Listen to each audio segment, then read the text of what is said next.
Yo, people, what's up? What's up? Welcome to the post match. This is Jason Guna here, having a little technical difficulties with the camera, but we are trying on the same way.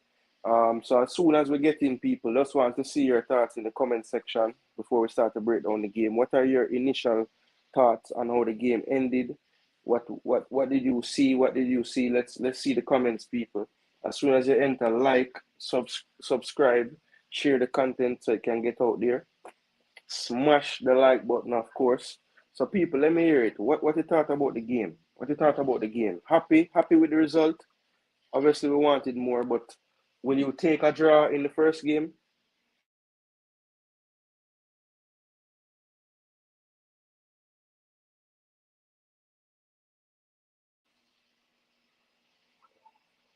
Leon Price, you want to join the panel? All right. We'll see if we can get the link sent to you.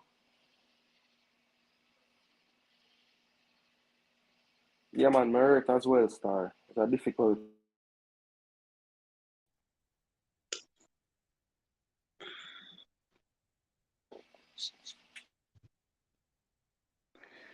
All right. Yeah, man, President, we're live, you know. Okay, me just realized they have some issues a while ago, man. Yeah, man, you're good, man. We'll start the show and I welcome them in, tell them to like and share. Yeah, so we just ask the people initially as them come in, just give your thoughts in the comment section. How you feeling? Are you okay with the draw? Obviously, based on having a 1-0 lead, you wanted to win the game, but are you, at the big scheme of things, are you happy with the point? And so, in the grand scheme of things, definitely happy with the point. You understand me? I still feel like it's 2 points lost than actually a point gain. You understand me? The US would feel like they gain a point.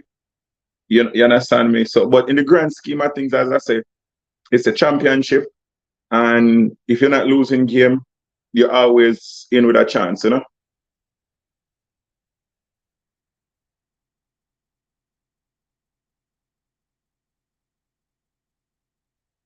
Let me see answer real quick.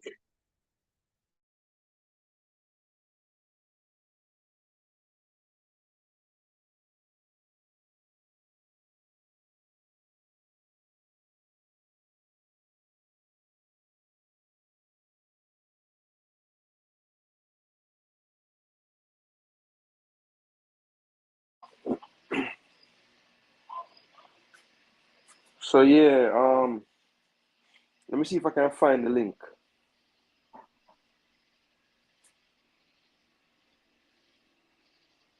Yeah, so people,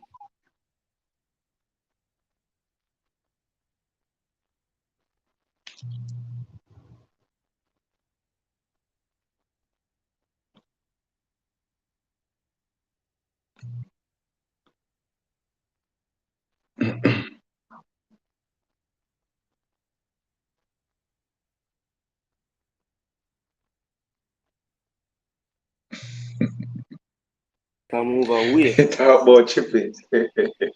Listen, Leon Bailey had a terrible game. You understand me? He had a terrible game. No know how else to put it. You understand me? But until Leon Bailey starts show up as the Leon Bailey that everybody knows say he's capable to be, you understand me? You're gonna have days like this.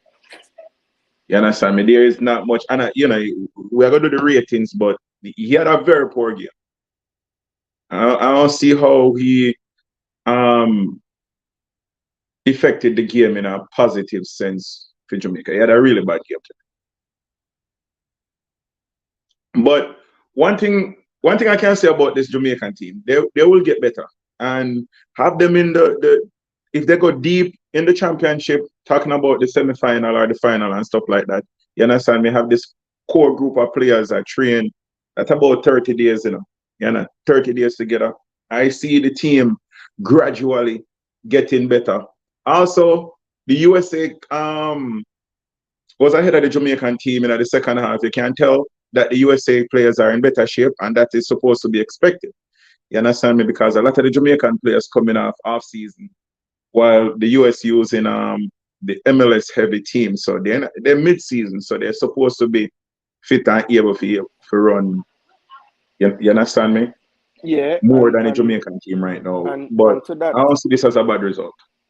And to that end, Prezi, that's why it was even more surprising that the coach didn't make more changes quicker, because he himself in the press conference had mentioned that aspect of the teams Mm-hmm. being in mid-season form, so to speak, or the players on the other team, and our players not being in the same level of fitness. So I thought it was very strange that he didn't freshen it up faster. And it wasn't until bodies started to go down that you saw him make changes. So that is one thing that I'm sure he'll have to answer for when he speaks to the press. Yeah, 100%. Me give like the coach, if there's a possibility. So let's talk about like let's go back. So the pre-game, I think the coach set up a team nicely. You understand me? And like for example, if Bailey had a better game, because if you realize that Bailey was actually sometimes him come inside, come play that supporting role to the striker. You understand me? So if Bailey had a better game, the coach should have looked better. But come the second half, I think he had like I had like a Tapper moment for a second. His game management kind of remind me of Tapper. It take too long if he make the changes. You understand me? Even when he realized that the Jamaica team was being run by the US team, I felt like about the 60 to 65 minute, he need that extra person in the midfield. If he's concerned about scoring another goal, then he could bring in DJ. If he's concerned about protecting that 1-0 lead, then he could bring in a Russell. You understand me? He could also bring in a whisper for Bailey earlier to get that youthful exuberance. You understand me? Running at the US defense, because US is chasing the game right now. So he had a whole heap of option, but I don't know. Yeah, I Management think I came in the second half, left a lot to be caught for.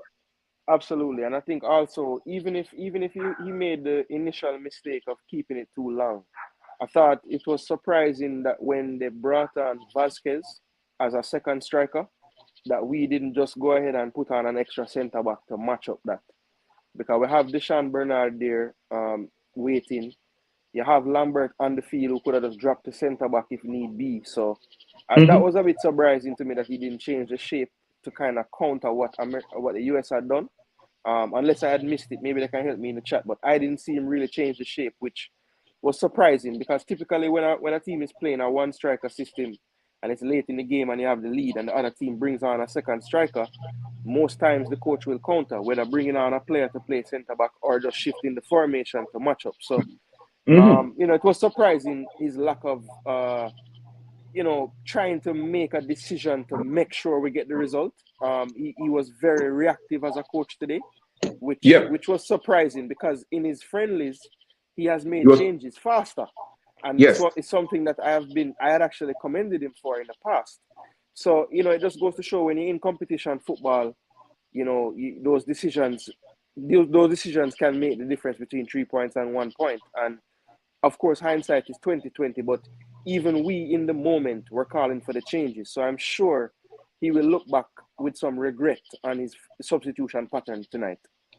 I think even the players were calling for the substitution, because if you realize just before we conceded the goal, Leon Bailey went down, and prior to Leon Bailey actually sitting on the field, he was already struggling. You understand me? So the player himself was was calling for that substitution. But I think the coach will learn from it. You understand me? In pre-game press conference, not an excuse. And he mentioned about not having the experience in the World Cup and stuff like that. You understand me? And he expect to learn as the tournament goes. So let's see if there's some improvement. Like we expect improvement from the players. Do we expect some improvement? Do we see improvement from the in-game management from the coach as well? Yeah, and we don't want to run we left the comments, so let's show them a little love. Yes, man. Let's see here. Mm. We need more than a one goal. Dr. Joyful, the coach cannot blame Leon Bailey, sell out the match. USA was expected to score back. Well, Dr. Joyful, yeah, I mean, the coach has to take some of the blame. I agree that Bailey himself would have to take some of the blame as well, because anytime you get a penalty in a match and the rebound falls to you and you can't put it away, That's a big miss. Pagan 180 said Lemby had a bounce back game. Pagan, I have to agree with you there. I think Lemby was solid. One of the few players on the field that didn't really look to tire in the later stages. The goal, I was harsh on him in the moment, but when I saw the replay, Lowe jumped and he kind of anticipated Lowe to clear it, and so he was flat-footed and it kind of bounced off of him. So I'm not going to kill him too hard for the way the goal was conceded on him. Deco 2K says, Fox, Maurice Adu said this draw feel like steal. Yeah, man, they should feel like they stole the result. Football Global. As a coach, I will not criticize the missed penalty. My issue would be selfishness and poor decision making. Yeah, I think it's going to be tough for people that are constantly trying to say that Bailey is, what we want him to be. Nobody can see that performance tonight and really say much. I mean, he did leave a lot to be desired. Again, it's the same problems present. Holding on to the ball, not letting it go fast enough. And in those telling moments, just not coming up with the goods. So, yeah, we need more from Bala Bailey for sure. Let's see. Yeah.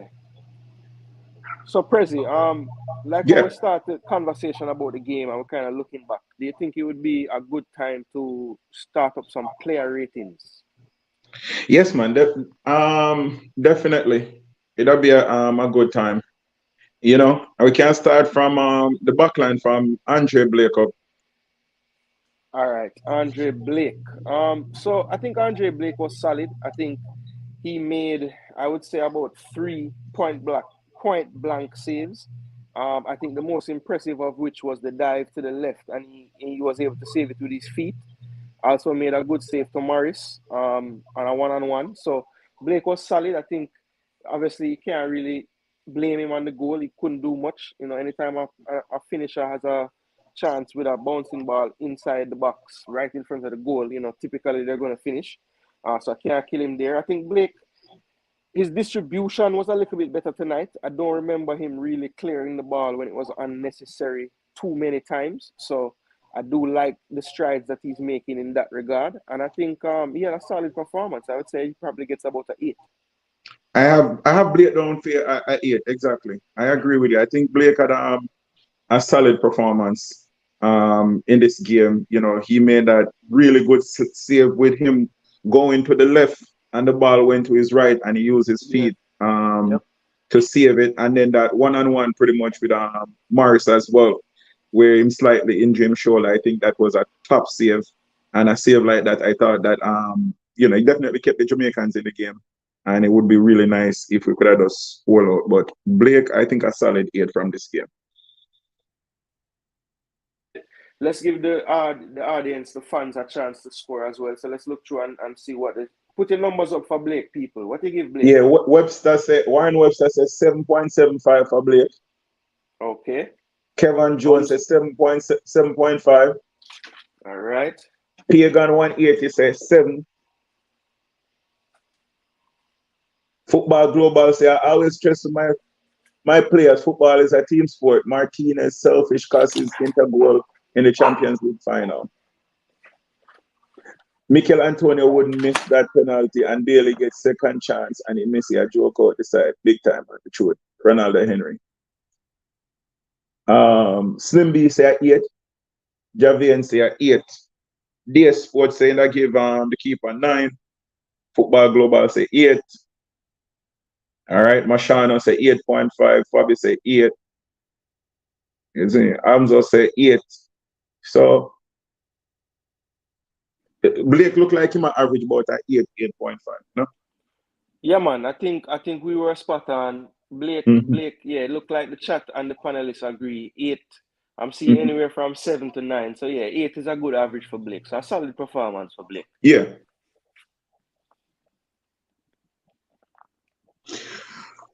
So if we move up to I would start with this 2 center back. I would start with Damian Lowe.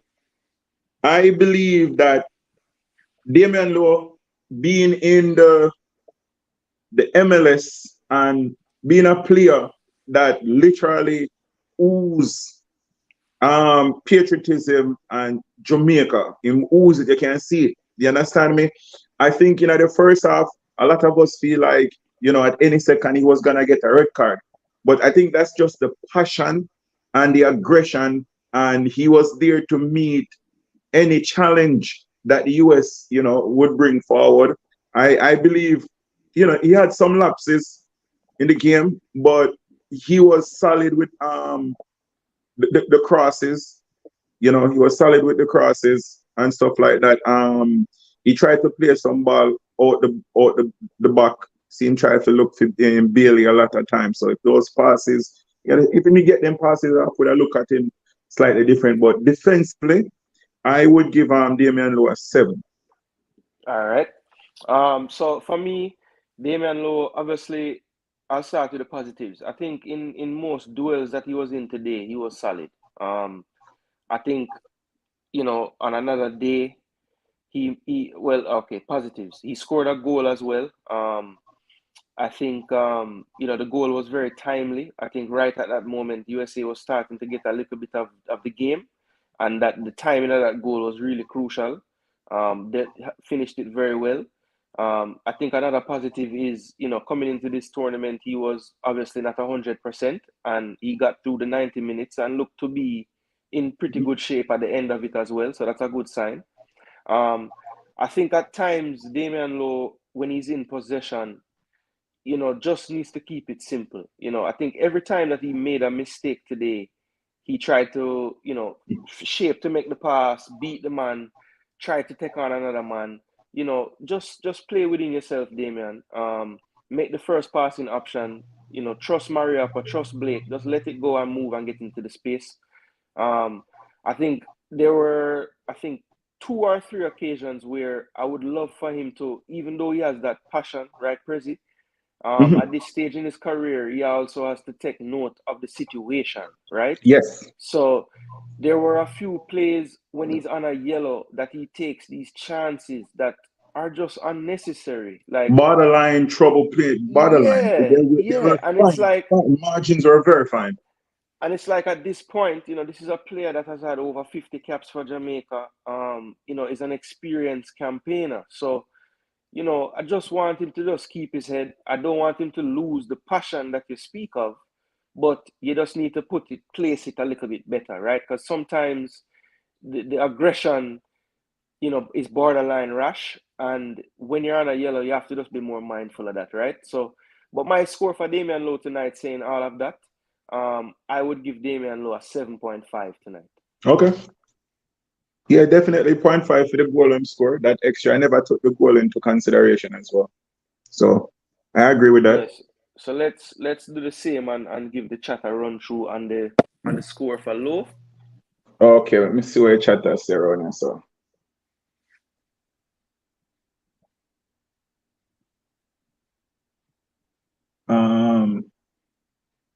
Exquisite DJ Exquisite said 8 for Lowe. Warren Webster said 8.25. Man of the match for me. Right? Big up, Warren. Yeah. Andrew Brissett say 8. Charles Brahma never give us rating, but him say Lowe play great. Right? Then him say 8.5. Okay. Javin say 8, but he's a walking red card. Tanya say 9.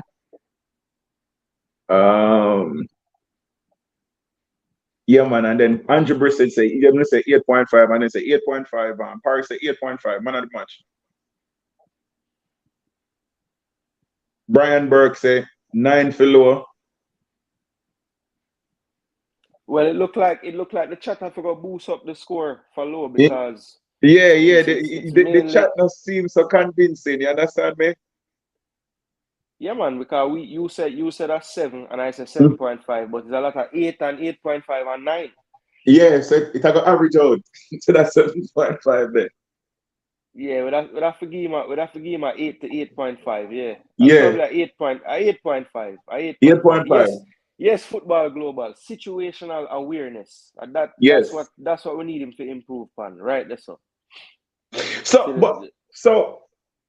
Situational awareness is very important, but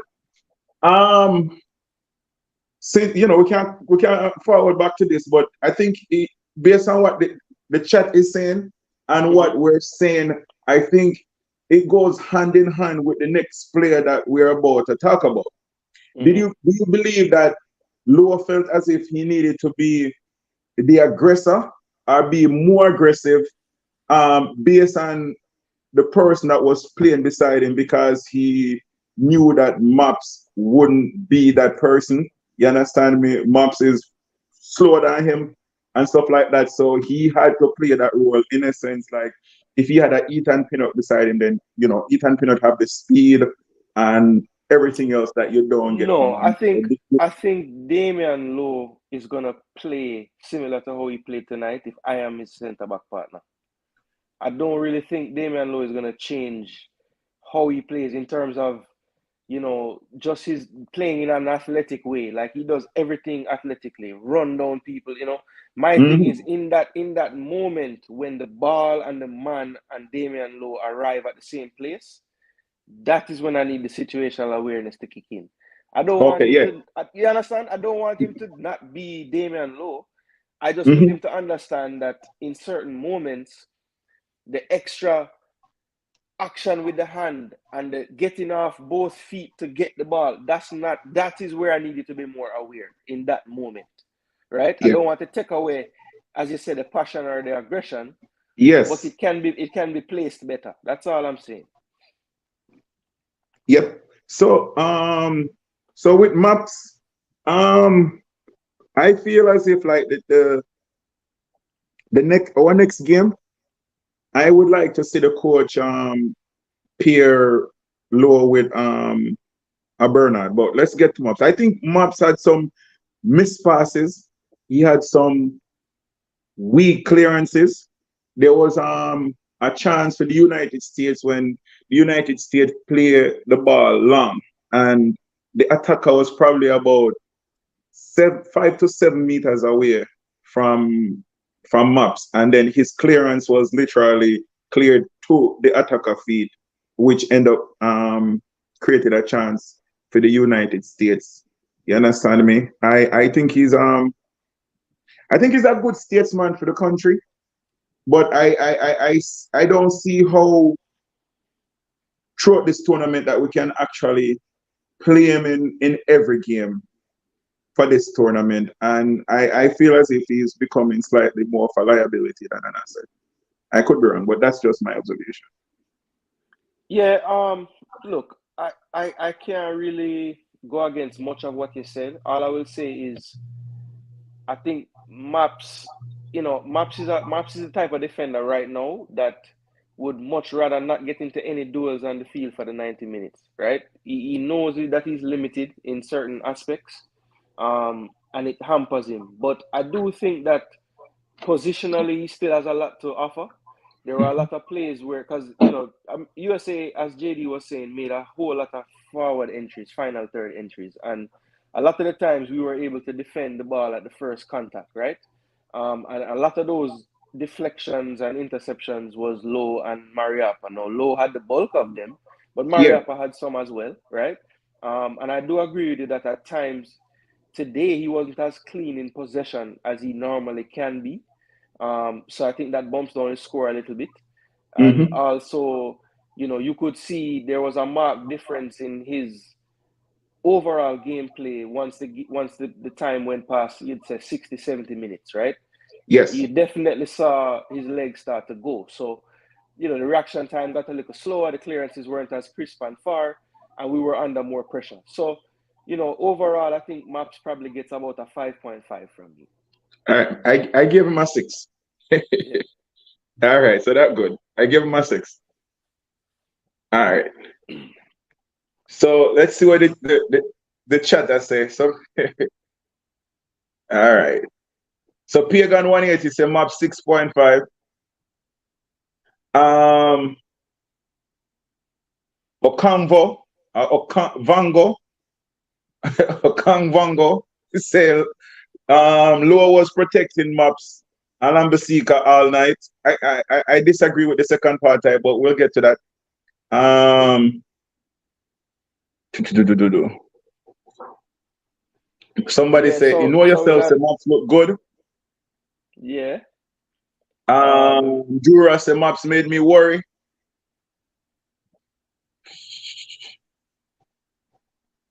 All right. let me see. All right, Warren Maps says should be 6 the for backup of maps. this, and the next person say Kirk say map should be 6.5. All Okay. right, Warren Webster says 6, Travis 6, Tanya Evett says 4, Andrew Brissett 5, Mariapa 5.5, Sheridan, big up yourself, Sheridan. Sean answer maps 5. Owen maps wasn't bad. So how much you give him, Owen? Mhm. Wasn't bad is not a score, you know. Kevin Jones 5.5. Marshall Hall, more games together will be better, trust me. Brian Burke 6. Oh, Detawe 6. Okay, so basically my hover around 6, 6.5, 5. oh, Pagan I say president don't let the chat influence. I don't think so, no Pagan, because we just deal with the player them individually. So that's why some of the comments have been really touch him, because we have to deal with the player them. But I made it from the first half that, and even when we just started this conversation, that if the coach had made certain changes, that maybe the defense would have look a bit better. The halftime I said, if we're seeing so much action from the defense, it means that our midfield is porous. You understand me? So I felt like we needed that reinforcement in the midfield. And if the midfield is exposed, then the defender have to go stand up.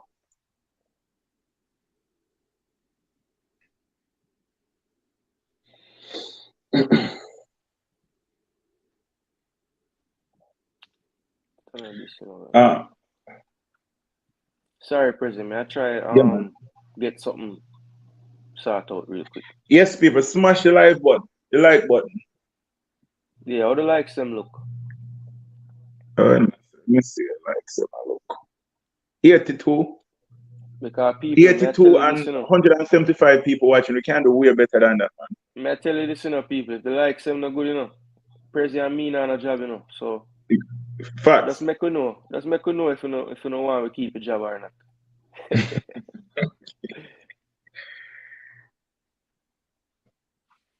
So we're gonna do Dexter Lembikis, all right? Yeah. So, So yeah, man, go Lambikisa on. now. So I saw when US made that when name Caldwell, the striker, when he came on. Cade Cowell, yeah. Cowell, yeah, when he came on, I see a lot of people, talk about the fact, say, yo, he's under 20 and he's this and he's that and all these things.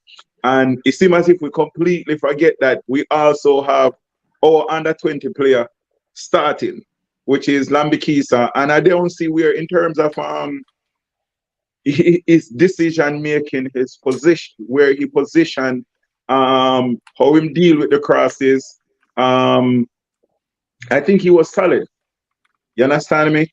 It's his first game, and regarded at the quality of the team where US put out, he's playing against the best team in Concacaf, and he didn't look frazzled or anything. I think it was a solid performance from Lambakisa. As we mentioned earlier, I think Low, he was blindsided.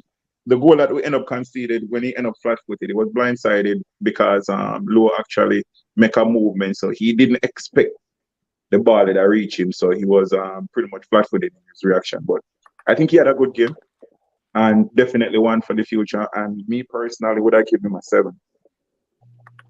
Yeah, I think Dexter, the only thing that I saw today that I think he'd be a little bit upset about was a couple of times his first touch let him down. You know, had to kind of regain possession after his first touch a few times. Some of them went out of play. But I think defensively, it was a very similar performance to the one we saw in Mexico when he came on at halftime.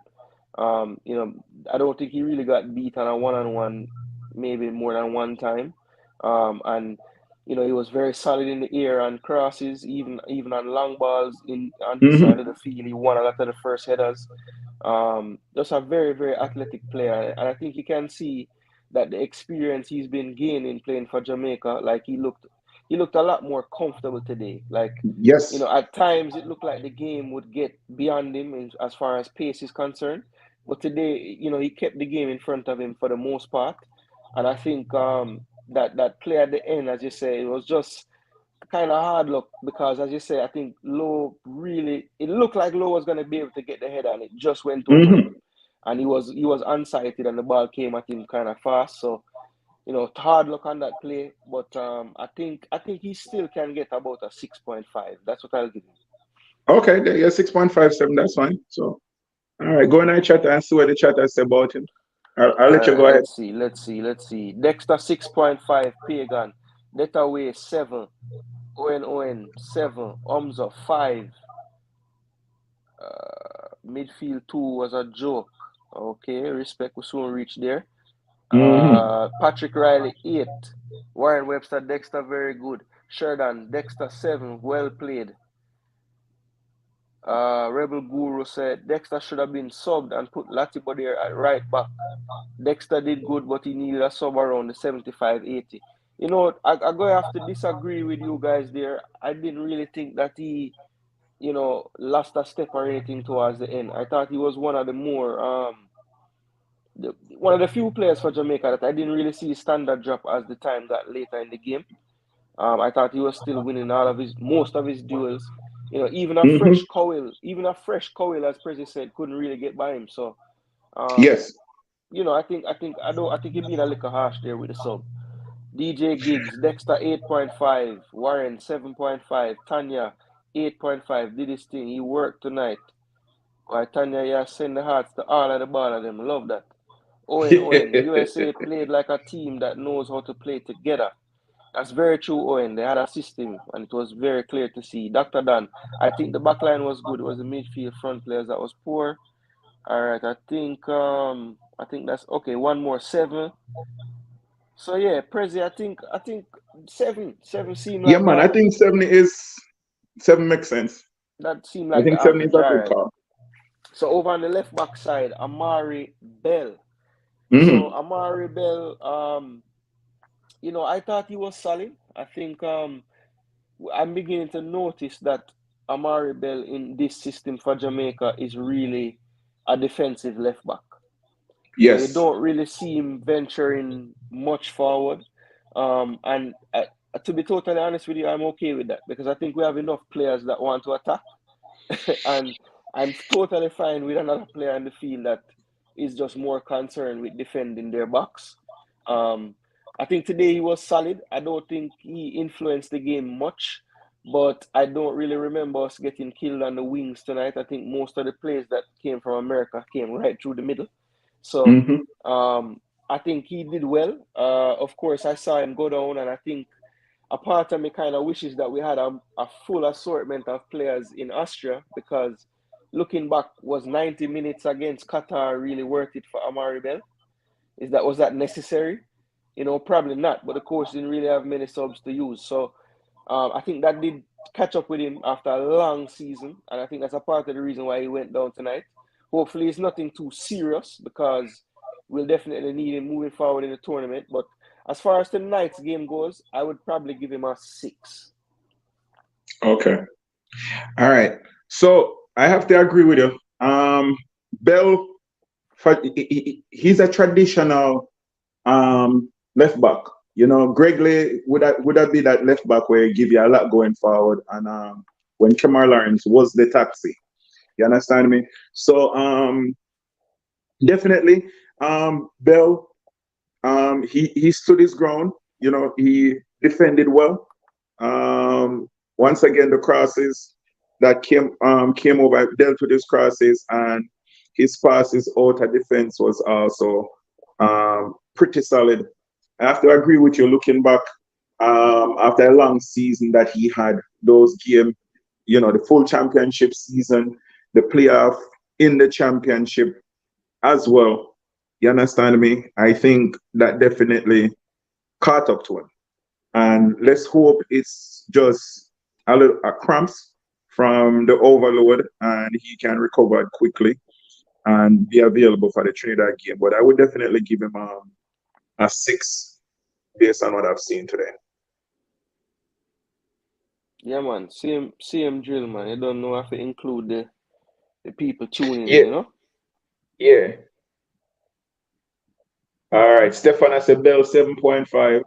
Exquisite says 7.5. Malcolm X say 7.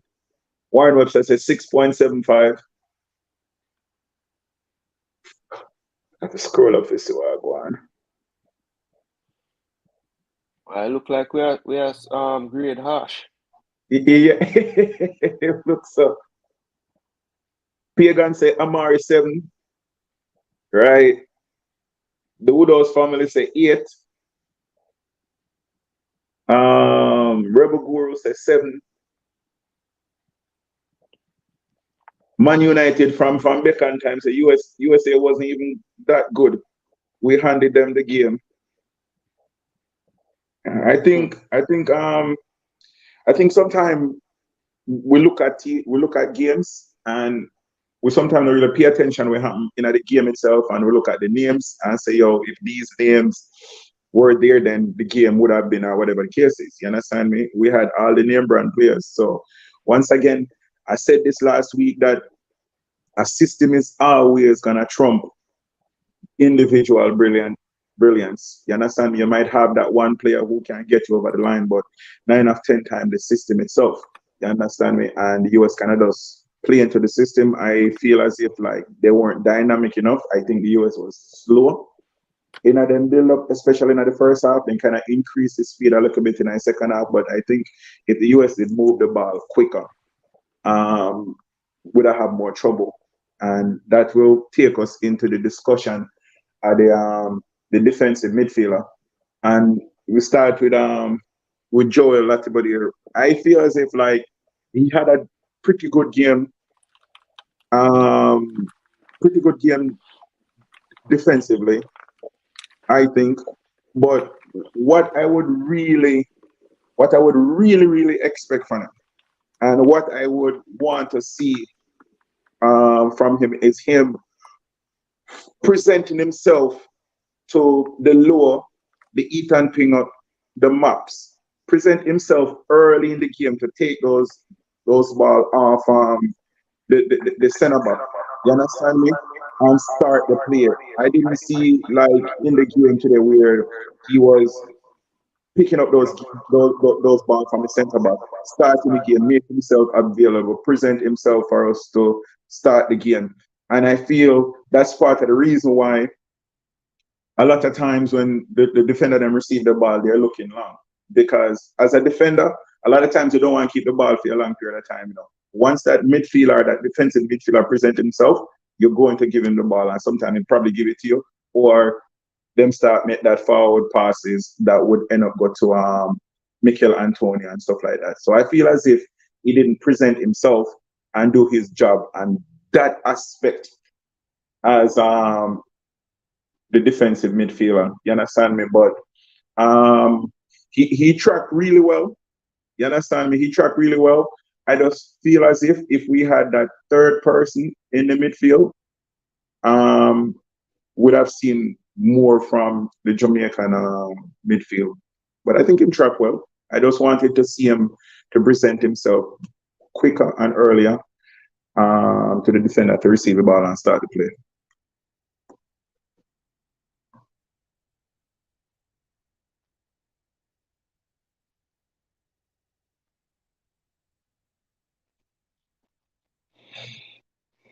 So how much you give him, Prezi?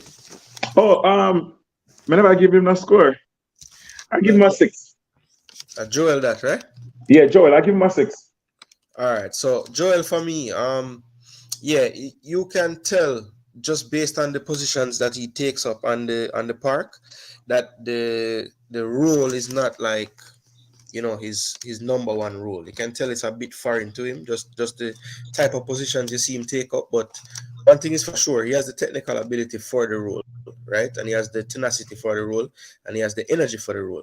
So I just think with some more fine-tuning, some more time in the role, some more time playing with the team, I think he'll only get better. I think his performance tonight was better than the one that I saw versus Qatar.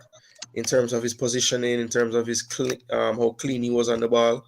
I think as he grows into the role as well, I think you'll see more of his range of passing, because you can tell that he can play the passes. He maybe just doesn't see them quickly enough yet. But I think as he plays the role more, he has the technical ability to really thrive in the role. And I think especially in this region, where the game is fast, but I don't think it's as fast as like maybe some other countries in the world football would be. So I think like against some other teams he might shine even more. But the USA is a team where the pace is pretty fast, and you could tell at times, I don't know if he didn't want to receive the ball in certain positions, but he definitely wasn't as available as you want to see them to be at times, right? And so I echo what you said there. But I think on the defensive side of the ball, in terms of making interceptions, blocks, tackles, putting the body on the line, I can't take anything away from him. He definitely leaves it all out there on the pitch, and he also played the whole game, which, in the way the game went today, he put in a lot of running. So hopefully it's a good recovery for him, because I'm sure we'll want to use him again in the next game. But overall, I think due to a lot of the times their deadliest attacks kind of came to the midfield, I can't really score too high. So I'll have to probably give him like a 6. Yes, man. Yeah. And just to go with what you're saying, for Latibody here, I'm looking. So I'm predicting for the Trinidad game. I don't see Trinidad coming at Jamaica. I see Trinidad sitting back and giving Jamaica the ball and try if he hit them on the counter or whatever the case is. So I feel as if maybe in that game with less speed in that game and less pressure on the ball, you might see him perform. You see a different player. You understand me? Probably got more time and more space to maneuver to make those passes or those range of passes that you talk about. So I think a 6 is a good score in this game. Yeah, so go run through. Let me see now. Yeah, so somebody has scored Damari. When I reach him yet? When I reach him, Patrick Riley says 7. Okay. Exquisite says 7. Peso, Travis Peso says 7. Somebody says 7 too much. 6 or 6.5. Pagan say you're 6. Well, in reaching a Lambert, we're not even reaching a Lambert yet. Yeah, that is true. Yeah. So Joel 6, 7, Malcolm X. Agree. Yeah, man. Jarvis Paris says 7. Actually, him says 777,000. 7. Enough that, Jarvis. No, Dr. Dan, you really can't compare that those two practice games against Trinidad. We wouldn't even go about that one there. Wouldn't compare them two games there in terms of what Trinidad did in those games.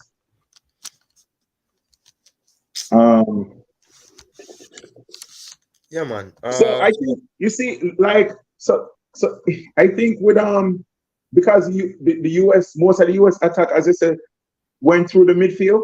I think a lot of the fans really never really pay attention to the work that the two midfielder like Lambert and Latibody that they were doing in the midfield. You understand me? I think they more look at it as the US is attacking and stuff like that. You understand me? But I think on the defensive side, they were okay. The US was pretty much US kind of forget about the flank some of the time and made most of their attack through the midfield. And that could also be as a result of us as well, and YouTube, because one thing we tell everybody, and if you think the US, them now watch and listen to us, we tell them, say, yo, our biggest problem on the team is in the midfield. And if you want to hurt us, you have to go through the midfield. You understand me? And if you realize US today, they literally was just taking the ball to the middle of the park, right, at one point in time, which goes back again, sound like a cliche. if we're able to just plug that gap and just put that extra body in our midfield. You understand me? Yeah, well, We what was happening too often as well in Prezi is the USA did a good job of kind of utilizing those half pockets, right? And what it was doing was by the time the ball got through the middle, Lambert has been pulled to one wing and Latibodere has been pulled to the other wing. And so the movement of the central midfielders was very smart in that they were making sure to pull Lambert and Latibodere from the center of the park. So there's a huge gap in that midfield, and all that really needed to happen was a more dedicated midfield player coming back, which then, even if two of them get stretched, there's still one in that central midfield area that Ferreira and all those attacking mids were getting into to create the space. So, yeah, I think, again, every time you look at a game and you analyze it and you look back, we're all geniuses. But in real time, we were saying these things. So I don't want people to think we're just after the fact knowing about the thing. Yeah, that's true. So since we start with so make we see Lambert, a player from Phoenix Rising, and I think Lambert once again, you know, he won the penalty. You understand me? He won the penalty. I also feel based on what was happening on the pitch, not what we would like to see, but what was happening on the pitch, as we just discussed again. You know, in tracking, he did defensive part of it. You understand me? He did his job. And me see him step up a lot of time. Him step up and do the press. You understand me? A couple of times I see him doing press. One time I actually see him kind of step out of the midfield. To how impress him, literally step right out of the midfield and kind of catch himself and kind of revert and say, okay. You know, so he had a solid game. He definitely made his case to start in the next game. You know, if this game was for him to tell the coach, say, yo, I can step up and do the job. You understand me? He definitely made a case to himself. And with a more proactive coach, I would say I would give him a 7, because I feel with a more proactive coach, he would have been a little bit better, because the coach would have made that change, which would have enhanced his game. So I'm gonna give him a 6.5, and the 6.5 came from the fact that most of the US threat came through the midfield, so we cannot ignore that. The fact, say, yo, the US was dangerous through the midfield. You understand me? But I feel on a different day, and the coach being more proactive, we could be saying something different about it. Yeah. So again, I think sometimes when you look at football, it's really easy to see where the danger spot is on the field and immediately blame the players closest to that area, right? But I think, again, and I'll reiterate, a part of the reason why they were getting so much joy in that half space in front of the back four is because the USA was doing a really good job of pulling the Jamaican attackers all the way up the pitch to press. When they beat that initial line of the press, the players a little more forward were taking up smart positions where they were pulling our two defensive centrals apart, right? So if Lambert sees a person in space with the ball and he has to go and engage the person, then obviously that space in the middle is going to be open. So I think we have to do a better job as a team in the front part of the field when we press, of pressing a little bit more together, because then the midfield can be a little more together behind them, right?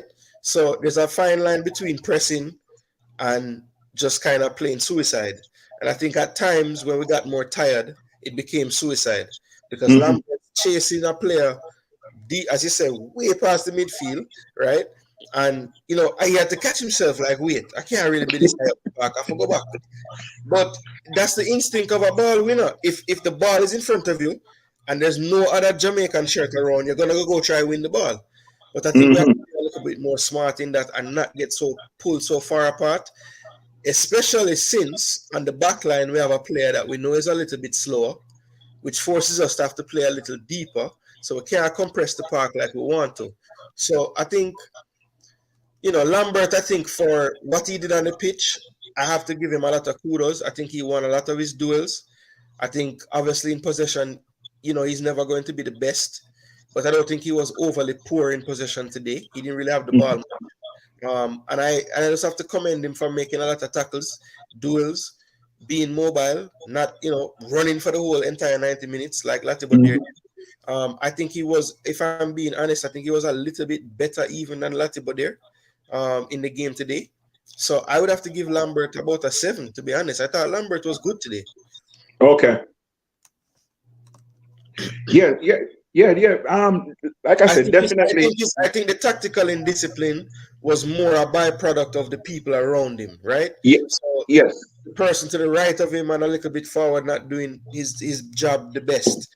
The person that was playing underneath Antonio not doing his job the best. Even the wide player on the other side not doing his job the best, which was pulling Latibo there one side and pulling Lambert one side.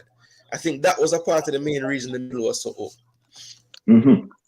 Yes, and that's the reason why I said, if this game, he made the case that, he has the quality to be in this Jamaican team.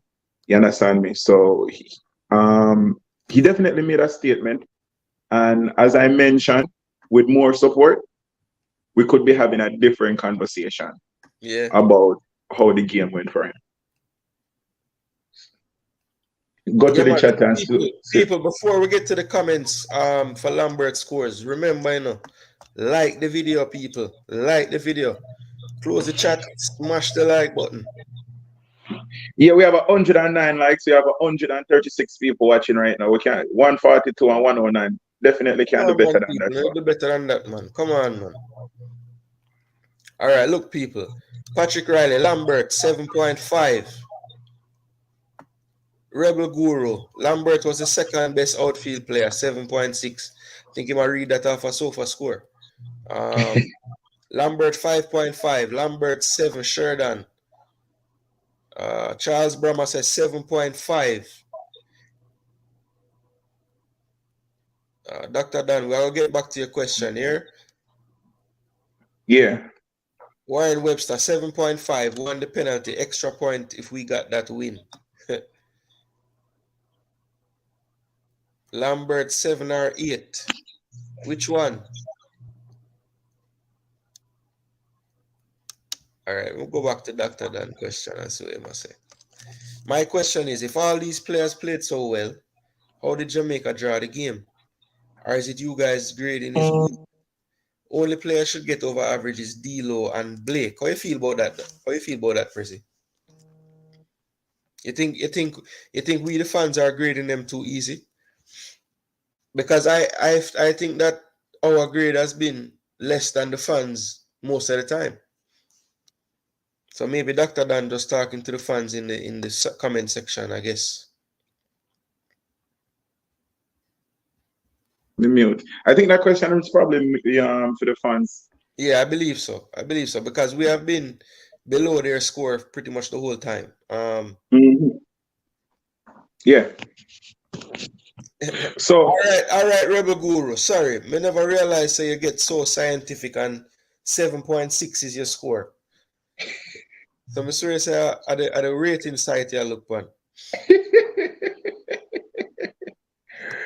Yeah. So Wells, yeah, we needed some game management, but yes, we will get to the game management portion of the segment when we reach the coach ratings. I know the coach. Yeah, the coach rating, that's where that come up. So me definitely I start with Damari Gray. That before we go over to Chippy side now, because we know everyone right now have them Chippy comments pre-typed, right? So we go over. So I think Damari Gray had a really good first half. A really good first half. You could see that he was clearly the best outfield player of all the 20 outfield players on the park. You could see the class and that he was above everyone else, US players included. All right. He had he had that assist. He had that assist to Low. And what I like about Demarai Gray in the first half is that he was tracking back. He was tracking back. Quite often you see him come right back down on the 18-yard box. When he pick up the ball as a winger, and if you look up and he didn't have that forward pass, you understand me? He didn't try to force it. As you would see some player though, there are instances when he pick up the ball and he had no forward passes and he played the ball all the way back to defense, give the team a chance to reset, right? His 1v1 play again was second to none. You know, his ability to dribble in tight spaces and keep possession of the ball as well was exceptional. We saw this in the first half. So in the second half now, I think that tackle that he got when he got elbowed in the back, I think that took a lot out of time game. I think he wasn't 100% after that tackle. So he kind of phased out of the game a little bit. When US scored their equalizer, you could see that fire reignite in Demarai Gray. He took up the ball again, and that's when he went to take on those players, and we won the corner. He was somewhat dejected. You know, he wanted to fight until the very end when he was substituted. Demarai Gray, for me, I would definitely, it's his debut, had an assist, some really good play, some really dribble. It's definitely an 8 for me. You understand me? Definitely an 8 for Demarai Gray. Yeah. Yeah, so for Damari, for me, I think you're right in that the start of the game was like, wow, you know, look at the class and the player. I mean, you could just tell, you know, I wasn't listening to the crowd while I was watching the game, but you know, he seemed like the type of player when he get the ball, he just hear that like murmur in the crowd, like, yo, something is about to happen, right? Just very sharp on the ball. One thing that I love about him as well is even though he's a player that takes on players, he also highly values ball possession and ball retention. And so his decision making in those instances of whether to take on, whether to just reset is really, really class. I think some other players on our team can really learn from that. Because, you know, you kind of see the contrast of, okay, this player understands situationally. All right now is not the time for me to take on everybody. You know, it might be the time for me to find the pass, right? You could see, definitely, I agree with you that challenge that he received took something out of him. It was right at the end of the first half, I believe, and even well into the second half, you saw him kind of still flexing his back and stretching. So, you know, that was a very rough play from Miazga, I believe it was at the time. It was very blatant as well. I think we'll get to the referee. Yeah, he didn't go for the ball. He literally went for him. It was like almost like a Junior Bayana in a 1997 Gold Cup against Tapa. Yes, only difference I believe Tapa got that in his face, which was man, he getting was broke up in that game. But yeah, you know, I think Demarai Gray though, the future is just bright for Jamaica and him. I think, you know, if this is the first display we get out of him, you know, sky is the limit, because he didn't really look out of place. He didn't really look like he couldn't connect with his teammates. He just slapped right into the team. I think, of course, you know, due to the nature of the game in the second half, you didn't really see him much in the game. But anytime he got the ball, it looked like something could happen. The few times he got in the final third, you know, he was successful in his take-ons, got a crossing, got a shot block, you know, very decisive in his actions.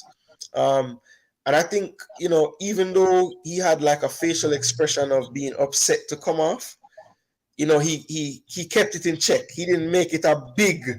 Yes. You see him applauding the crowd as well. As he walked up, applauding the crowd. Appreciate the support, you know? In the moment, he was like, really? Like, you're going to take me? Yo, like, let me take the corner, brother.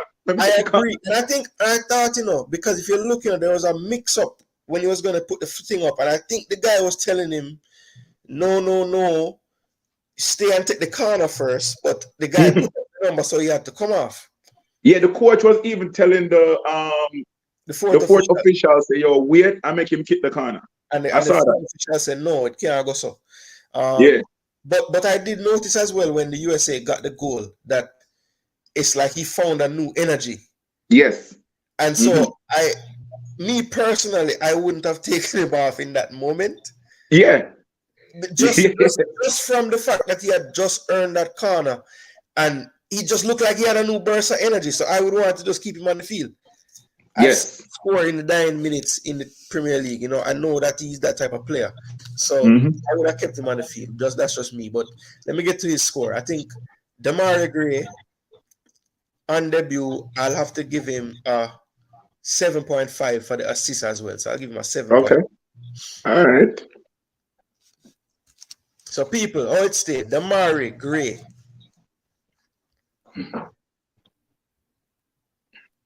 Let me see them. I say. Owen say 7.5. Pagan say 7.5. You know, Taj Evans said Gray kept it simple. The game all right. Rebel Guru says 6.5. 6.5. Kevin Jones says 6.5. Christopher Anderson says 6.5. Warren Webster said Gray is just class, 7.5. Great assist. Football Global says 7.5. Owen says 7.5. Yeah. Peso 8. DJ Gig 7.5. Football Global 7. Jura 7. Tanya 8 for me too. Great performance. Wayne Carnegie 8. But now I read out the rest of it. Demari 8. Patrick Riley. Dane Anderson. Dane Anderson give away 2 half score. So Dane, why you must get 2 half score? Just average it out now, boss. 7.5. Great. DJ Gig said great. 8. Let me see. Yeah, Warren, no card on that play. That was a man, definitely. That was a card. We'll get to the ref, man. The ref will get some. Yeah, man. Yeah, ref I get him belt buckle. Rebel Guru 6.5 was missing the whole second half. Rebel Guru, you know, most of the attackers, I would say, besides probably Antonio, in the second half, to be honest. Bobby Reed for a little spell, maybe, but most of the attackers left much to be wanting in the second half, just based on the balance. Yeah, man. All right, match rating out the window. Antoine, I said this time when the damn remaining games. Giovanni say match rating out the window and pointless at this time, in my opinion. When the damn remaining games and outscore the US and do the matchup ratings when we reach the finals. So Giovanni, I say him not care about our reach over there. No, just reach where you have to reach. Just reach mindset that I will get you in trouble. Yeah, man, Giovanni, look, man. You know, right now, this to me is like therapy, because if me never dip on the stream, I would have do something worse than this. So this is just like this actually keeping me calm. So when the equalizer score, I trust me, if you cut me on, I find no blood. So right now, as I said, this is extremely therapeutic. I'm telling you, at least we can talk about it, and you know, when you talk about ratings, it kind of forces you to look at the total picture, right? So you're not gonna stay a cuss. You know, we actually can. Okay, so yeah.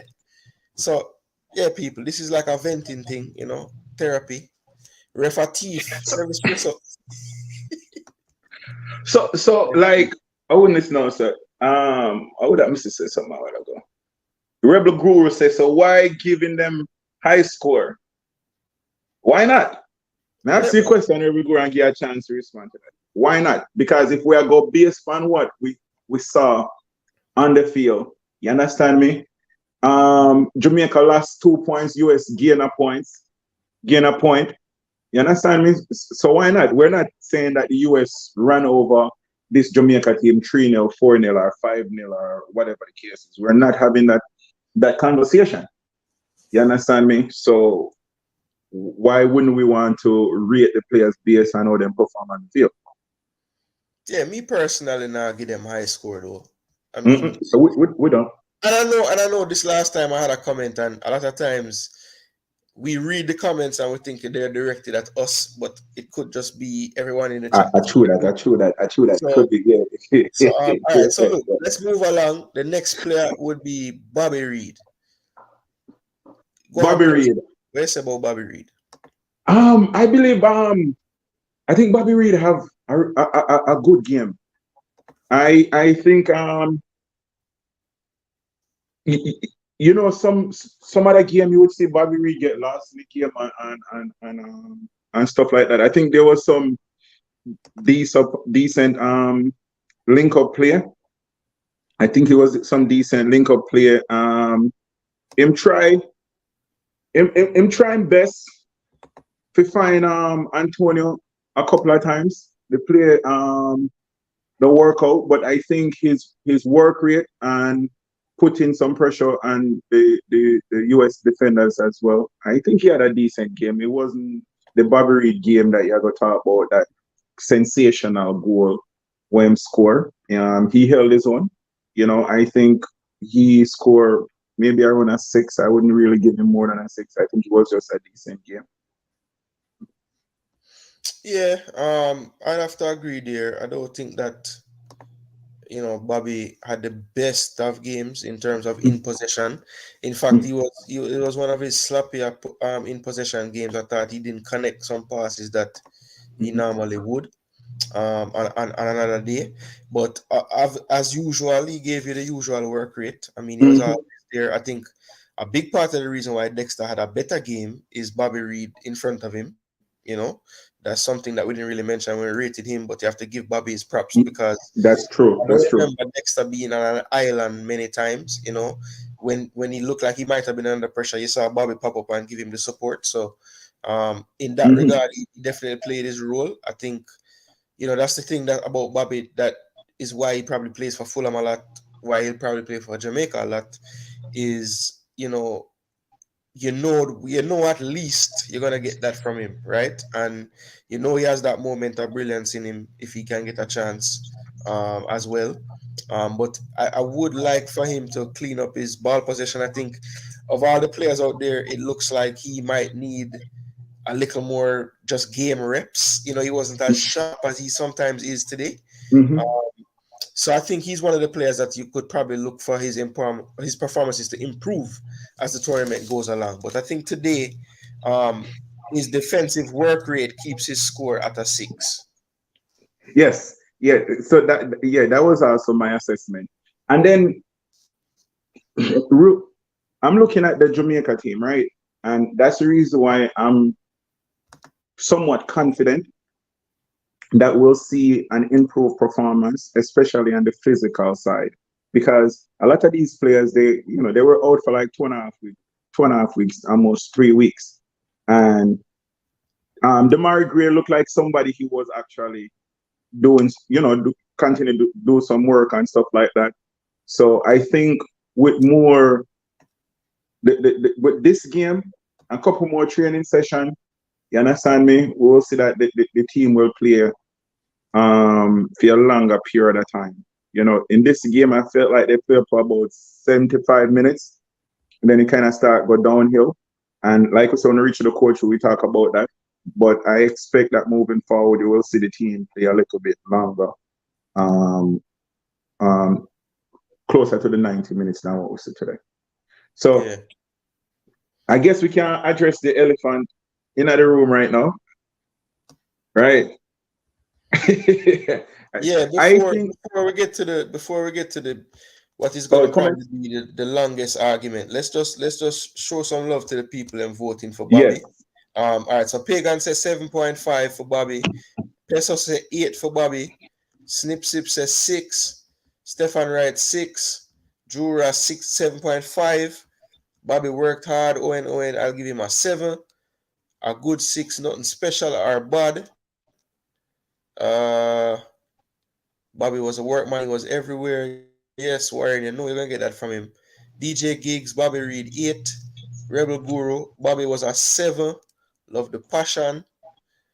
Okay, Rebel Guru, that I wanted the highest score. Me see you give today. Drew Ross fully agree. All right, Drew Ross, big up yourself. Warren Webster 7.25.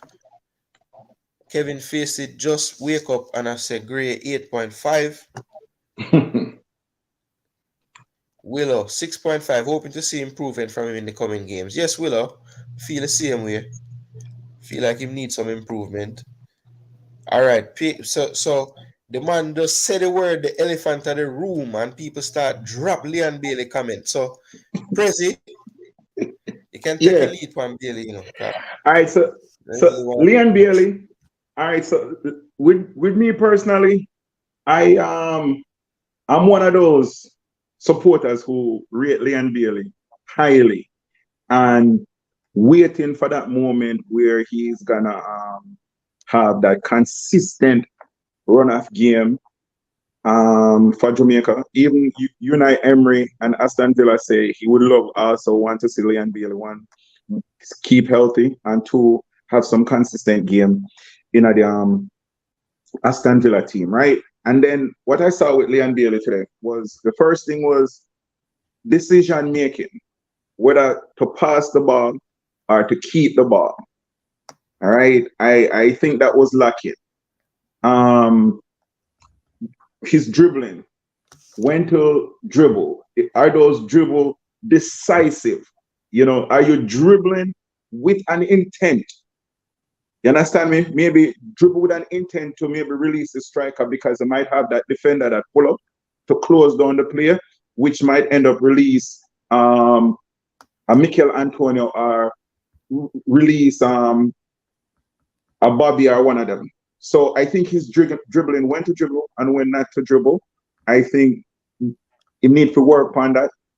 So when he made those plays, if we go back over the other side and we talk about the Marigir, we said when he dribbled and when he passed the ball, his decision making, it makes sense and it was precise.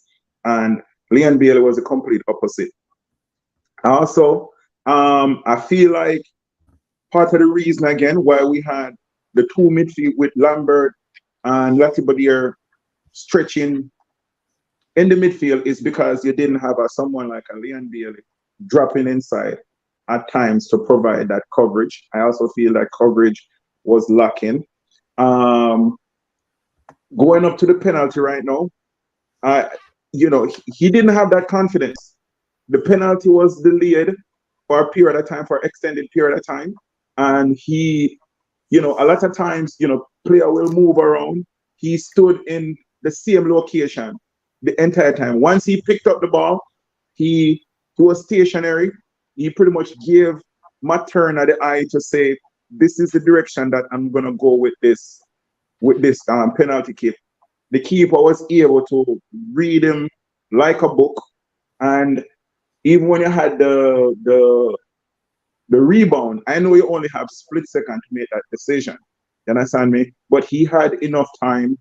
Me as the fan can say that, but I know it's different, because I'll always play the game. So I know it's different when you're in the situation. But I feel like he had a little bit more time, even if he didn't want to connect Judge and use him left foot and pass the ball in the goal. So me personally would give Leon Bailey a 4 for today's game. Yeah.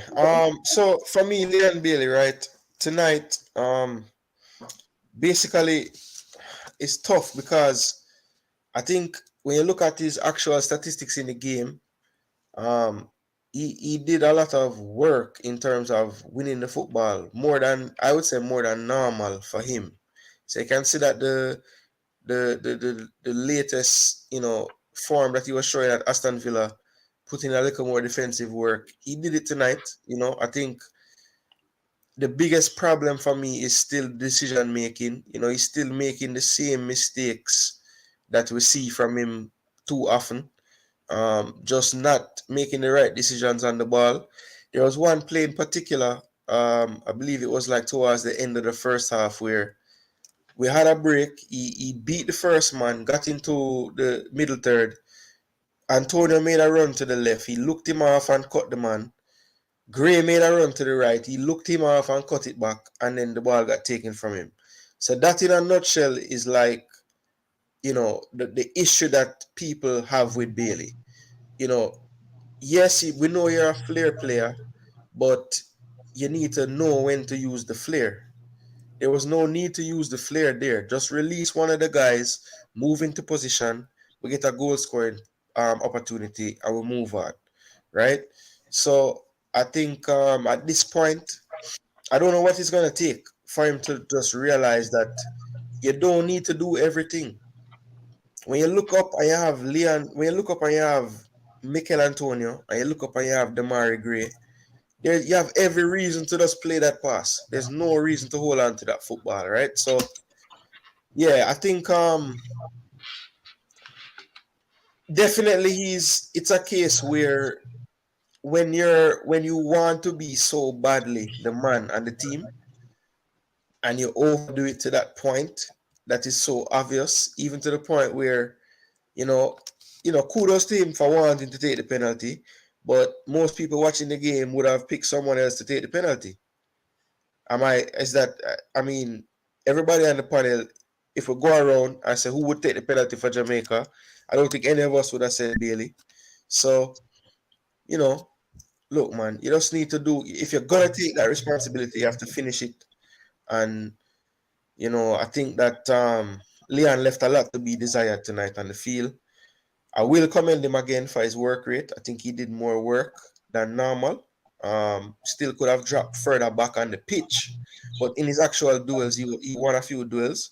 And I think he had some dribbles, but didn't release the ball after being successful with the dribble.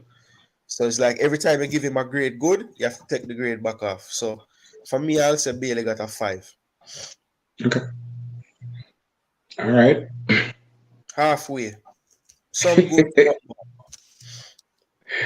Yeah, me take one of them points then for the penalty, and then the miss the penalty, and then miss the rebound. Yeah. Yeah, so Marlon and JD forward. Marlon, what you have to say? Where we rate Bailey?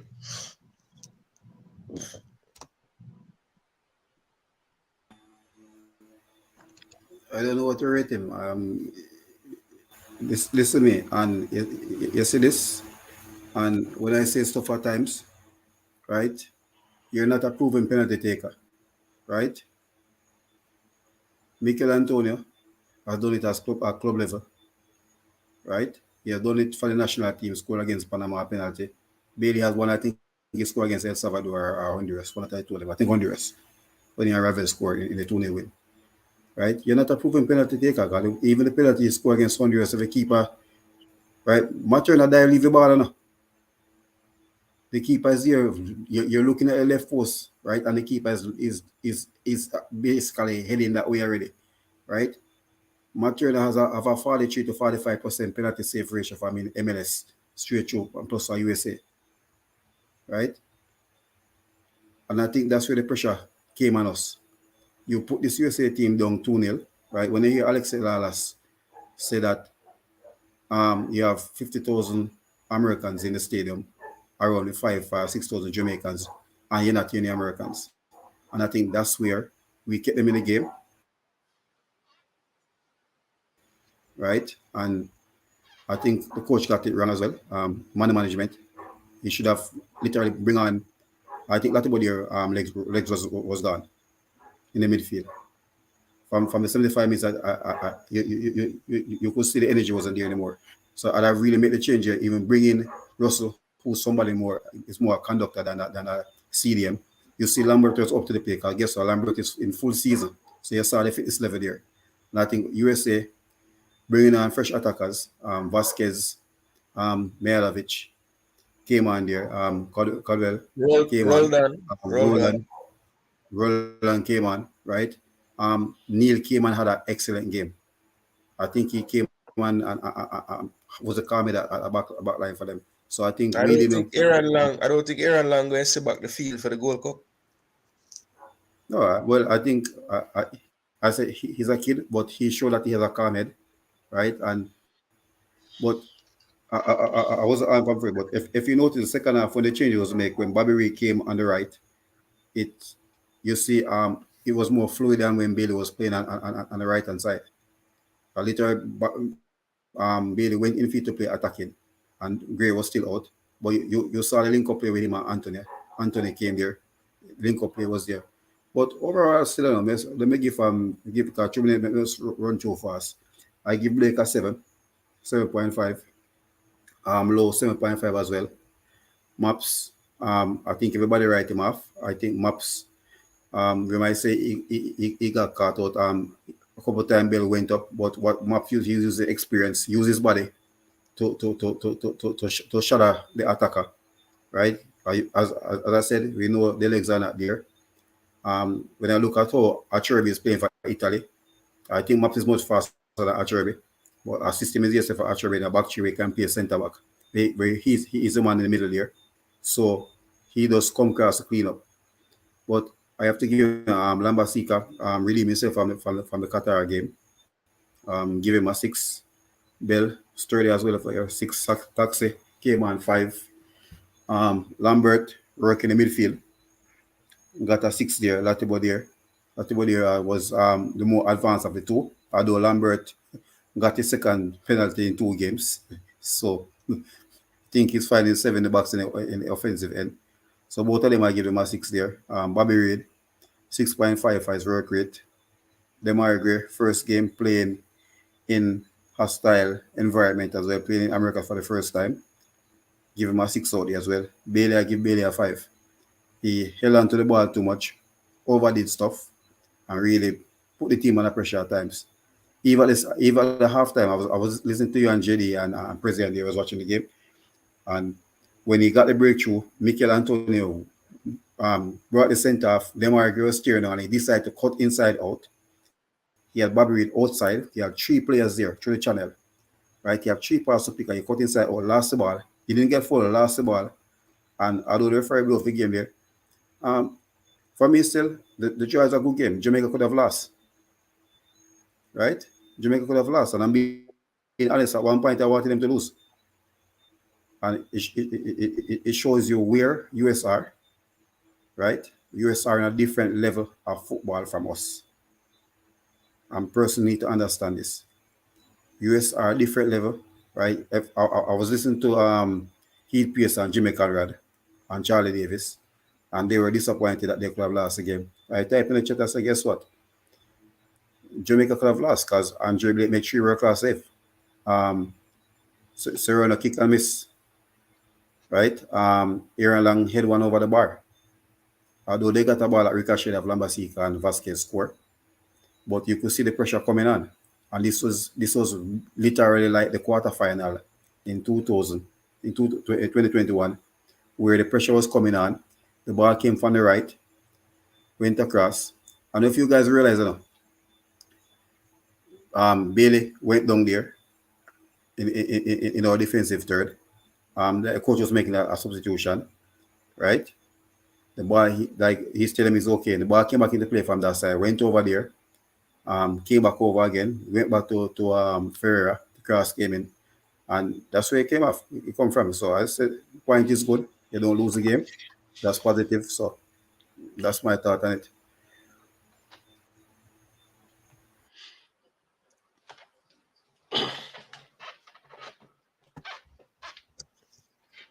Yeah, man, JD, what? You good? Yes, I'm good. I was finishing with the last thing. Thanks, guys, and for holding up the stream for us. Massive respect. You guys don't do the guys a good service because these guys are football heads and actual educated footballers, and I don't think you guys show them enough respect by hitting the like button. You know, you should have definitely supported the guys because a lot of these guys study to come here. They are not just selling you sensational cocoa juice. You understand me? They are actually talking good things, guys. So you need to start by showing them some respect and hit the like button. You understand me? Yeah. Anyways, for me, I'm gonna give my entire rundown. I heard you guys, but because I was in an extreme, yes, and I respect for you guys chopping it up. For me, the starting 11, as what I said, the starting 11. Let me give my rating. Blake, I think Blake was the best player on the park. He turns out to be the best player on the park. I think he gets a 9. Without Blake, Jamaica at least get 4-1 today. 4-1 because we're counting that the penalty was missed. So Jamaica would get 4-1. If the game finished 4-1, it would not be a problem. It would be like exactly how the game worked out. Jamaica did not so much aside from actually the goal that we scored and also the penalty. So we need to go back and watch the game and stop saying that I don't watch football or I don't know about football, because I think majority of you guys talking that don't know nothing at all about football and you know zero. All right, so just listen to me, go back and watch the game, and then argue with me the next time. So Blake gets a 9 for me. I think he's the man of the match for the entire game. He kept Jamaica in the game from suffering an embarrassment by Jamaica United States C team. So, anyways, Damian Lowe has to get a high score. Recovery pace, tackling, and he scored the goal, so I have to give him a 7 or to a 7.5, because he definitely held us up there. He's one of the players I'm going to talk about it. But one thing about Damian Lowe, why you can always take off points from him, because Damian Lowe, as he can be good, he can be bad as well, because he was terrible in the challenges. Obviously, it might be just because he was injured and coming back from injury, but he was definitely rushed. Could have been sent off 2 times in the first half alone.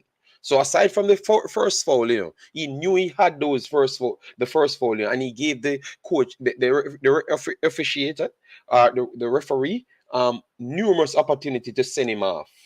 So even though he was good, he was still bad at the same time. But Damian Lowe, he gets one of the highest score because he did recovered a lot of times. He helped out Mariappa a lot of times. So Damian Lowe gets one of the highest score as well. I think I would bump him up to a 7.5. 7.5 and Blake 9. The 2 guys that I told you that is their damn team. It's the 2 guys that actually help us in this team. In this game today, is the 2 guys that actually turn up to help us when I started the stream, and you guys out here telling me about who should be so-called leading team and I said these 2 guys, that's their team, and they performed today and proved to me that is still their team. All right, so that is Damian Lowe. Mariappa showed his age today, got caught out a few times, but he still showcased that his IQ, his footballing IQ, is one of the best on the Jamaica team. It's one of the best on the Jamaica team, and that's why I would say Mariappa, I gave him a 5.5 to a 6. I would keep it to a 6. Damian Lowe was more active than him. All right. So even with the mistakes Damian Lowe made, he was still good enough to recover, and he did well. He did well. So 6 for Mariappa. For me, fullbacks now. The Amari Bell got caught out a few times. But he recovered well, and he was trying to get the ball on the ground and play. You get me, something that Jamaica never did today, and I think it's down to the coach. But I have time for him. So his time is coming. All right, so let me continue. So Amari Bell, he was trying to do the right thing. Got caught a few times. So I think Amari Bell, a 6.5 is justified. All right. Right back, I think Lambakisa was one of the best players on the field. This kid is 19 years old, and he keeps on putting in performances after performances for Jamaica in the games that matters. Obviously, he never played well in the friendlies, but he turns up today, and he turns up for the Mexico game. So it's time for we to stop give blight to man. We are 100 years old and saying that they need time and they need that. The man is 19 years old, and he has been one of Jamaica's most consistent player in big games. You get me? So Dexter, he gets a 7 for me because he's young. So show me that age don't have nothing to do with it. From you're intelligent and you're educated and school in the football game, you're going to do your job out there. And that's what the coach said. That's the only thing I can agree with the coach. That's what he said when he comes on to professional players does it at any age because they are professional. In midfield now, I like from both of them. I will go 1 up than Marlon gave them 6 apiece. I will give both Lambakisa and Lambert a 7.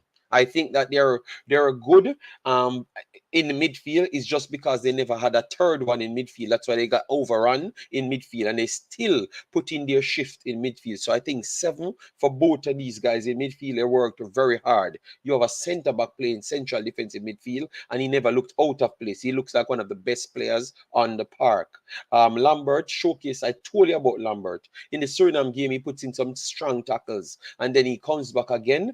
And put in some good tackles in this game as well. So Lambert, I still give him a passing grade. Get a 7.1 here. I think they justified those percentage right there. All right. Then up the two wing players, Damara Gray. I think Damara Gray was very good, very good. Every single time he touched the ball, he had something to do on the ball. It's just the tackling, which I have to complain. The officiating today was very bad because that was a yellow card, and I thought that really took him out of the game. That winded it took him out of the game for a little while, but his take-ons were very good, and he was driving fear in the Americans, and one of their sides was actually lopsided. All right, so it actually helps us, but the injury from Damara Gray there really haunted them for the rest of the thing. But Damara Gray gets a 7.5 for me. He got an assist in the game, and he created countable moments to push back the team, and that's a line of actually putting fear in the team as well. All right. Bobby Reed, he was energetic, but Bobby Reed gets less from me. He had like 3 to 4 cross in that he never did a good job on. I pipped him as in on his delivery. He never put the delivery in this time. It was blocked by the Americans over and over. So he should have found a different way to get it over. I have him as one of the highest IQ player. So I would take up a little there. That's why I didn't give him a 7. So a 6 to 6.5 for me. Mikel Antonio, he was fighting for scraps. Second half, he looks better. Link up 2 of Bobby Reed plays, but Bobby Reed never finished them. So that's the reason why I can't really blame Mikel Antonio. So I will give Mikel Antonio a 6 just for effort and actually linking up the play. So he did that. All right. Yeah, so he gets a 6. Leon Bailey now, I think Leon Bailey pretty much gets a 0 for me. A 0. Period. A 0. I think he's extremely overhyped, and because he's Jamaican born, and that is what's holding back Jamaica. Because I think people inside the federation thinks just like a lot of the fans. He's extremely overrated, and if you have if you want Jamaica to reach place, you have to have standards, as what Marlon says, to the other, so as United States. The reason we are going to evolve, we are going to have to make standards. We are not going to hype up people. People will get picked based on their performance. And this man don't play no football for Jamaica. And pretty much when he's playing football, it's just exactly as how we expect. He's not as highly rated as what you think. And when we are picking teams, you have to pick people performing. Damara Gray come in today and show you that if players good, they are going to perform instant. The first touch of the ball, Damara Gray show you that people, don't fool yourself. You had John Barnes said it in 1980s. Good footballers turn up every single where. And we need to start talking like that. Good footballers turn up every single where.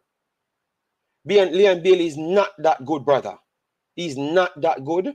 Damara Gray is better than him, and it shows from instant. It shows instant. Period. Me no pick side, me straightforward. You get me? He should have come off the field, and that's why the coach get a 0 for me. 0. Because the coach have 0 balls. He has 0 balls. It was very clear that this man not contributing nothing to the team, and he's causing more problems on the team than actual solution. Because we have a bad situation where we have overseas and locals, and it's like I heard Antonio was wailing like saying, "Bro, why you want to take the penalty?" You get me?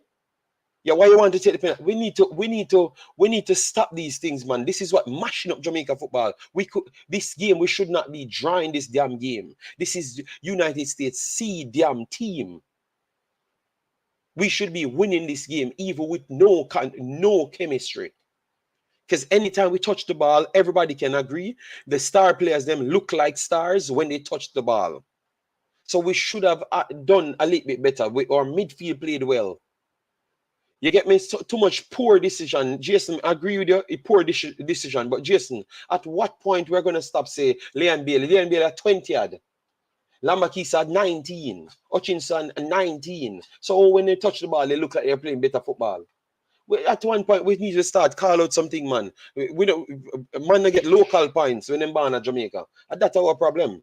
So if we take out the local points, we are a big team now. We should start act like big team. We have the players them to be a big team. We start act like big team straight up, and that's my take. I am done. I'm gonna argue. Man. Yeah, man. No argument. I mean, nobody could really hear what they just say and argue. Look, Bailey has been flattering to deceive for a while. We want to see more from him, and he's not giving it to us. And I think I didn't see the reaction of Antonio, but the reaction makes perfect sense because I'm sure when the penalty happened, Antonio ran to get the ball. I'm positive. Because the last time we got a penalty and he was on the field, he took it and he scored it. He had the ball. Yeah. Oh, he did actually have the ball? Yes, Jason, may I tell you? He went for the ball. Jason, may I tell you? Marlon, right? Me not tell you live. So the man have the ball and the man come and demand the ball. And Antonio really kiss him teeth and swing him and I say, what is man? And him do the same reaction with the 3-1. Go and look. Yeah, no, I saw the 3-1 reaction. Honestly, I'm telling you, I'm glad he missed it. Because he's not a penalty. You're glad he missed it? Yeah, man, he's not a penalty kicker. He kicked one against his international. He hasn't kicked one for Aston Villa. He didn't take none at Leverkusen. So how come, right? You took one against Honduras, right? How come that the national team, you want to be a penalty? You're not a proven penalty taker.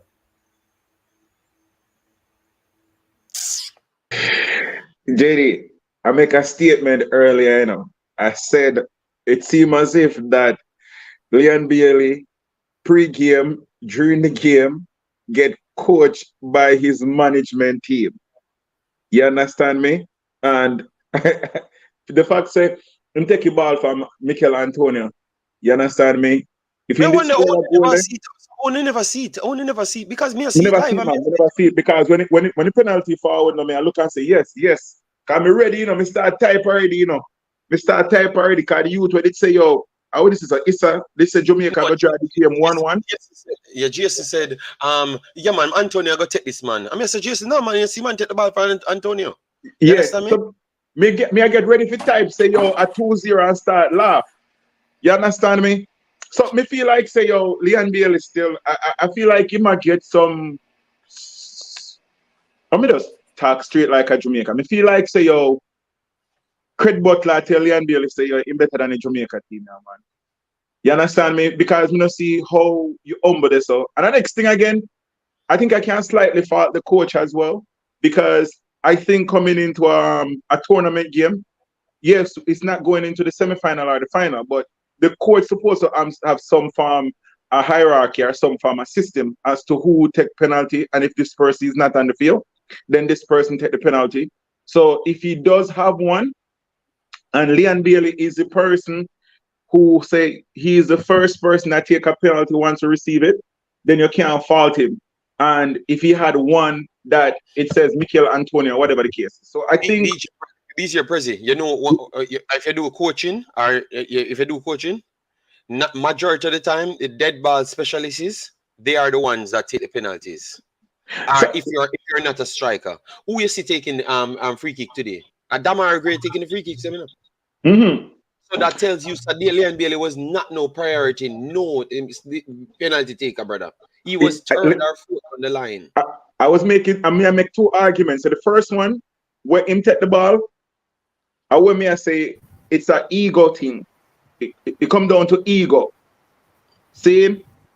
And then the second part, like where I say, they are individual that is supposed to take certain free kick and do certain things.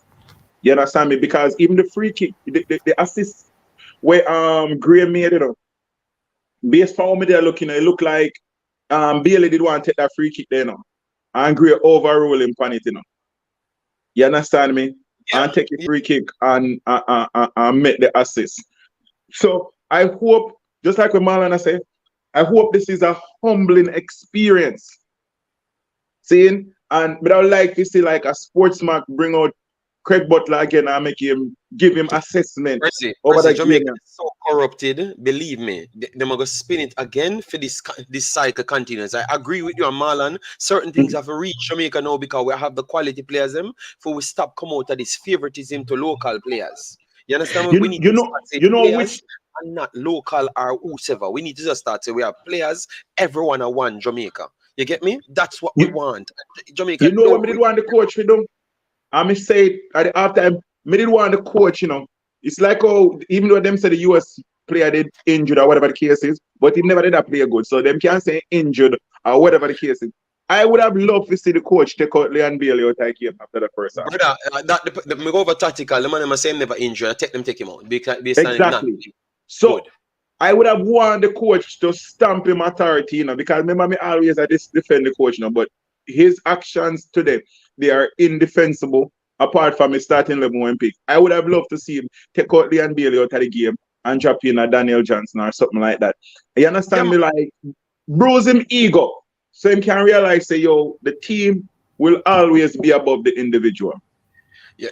Before I bring in the next person, you remember I told you guys the destruction of and people Jamaican going to talk to me that other day when I said the worst thing I hear this coach say when him come here, he want to get in tune to culture. Brother, we call you if we get a job. We call if you do a job. We don't call if you come and make friends with the Jamaican people. We call if you do your job where you say you want to do. And this is the thing why me that tell you, Prezi, but me just is a deep thing, kind of. Me that say things I know people go burn me out, you know. When me say it, you know, but me I tell you the worst thing ever happen when me I hear them thing because yo, me never get into it. But let me make Otis, go ahead, my brother. Give your take as to how you see the game and what point you want to argue it on. Good night, everybody. Good night. Watching from the States. Firstly, I must say I commend the Reggae Boyz tonight for the longest while. It's the first I've seen the Reggae Boyz played like they're up to date with some football.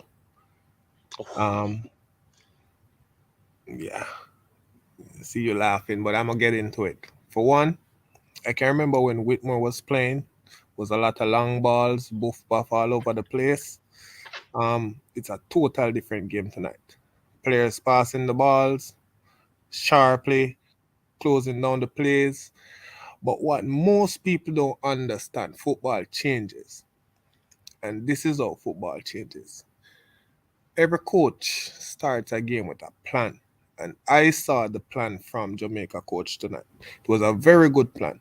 Very well executed. It's just that we were unfortunate. Leon Bailey missed that penalty and we gave up a goal by a simple error. However, I can say that this is the best I've seen Reggae Boyz played for a long, long time. Tonight, honestly, I don't normally commend the Reggae Boyz. But tonight, I have to take my hats off to them. Very good game.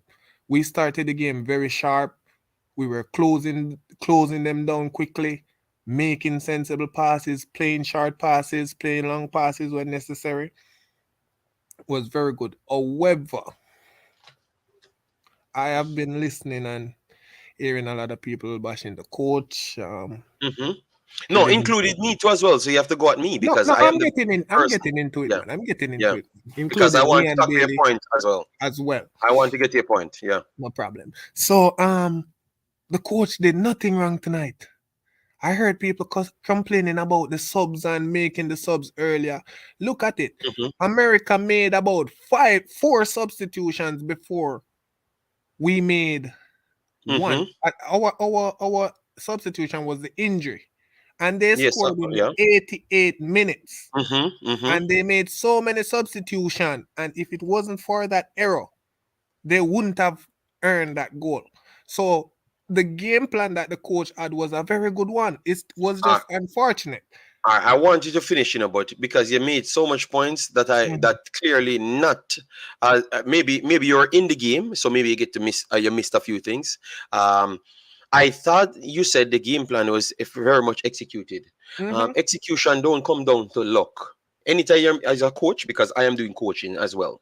I don't know, and you know in your studies, there's no team that you're going to set up and you're going to say it's going to come down to luck for me to win a game and then said my plan No, was executed. I never It's the said that. nullified thing. That's It's not the what I nullified said. thing.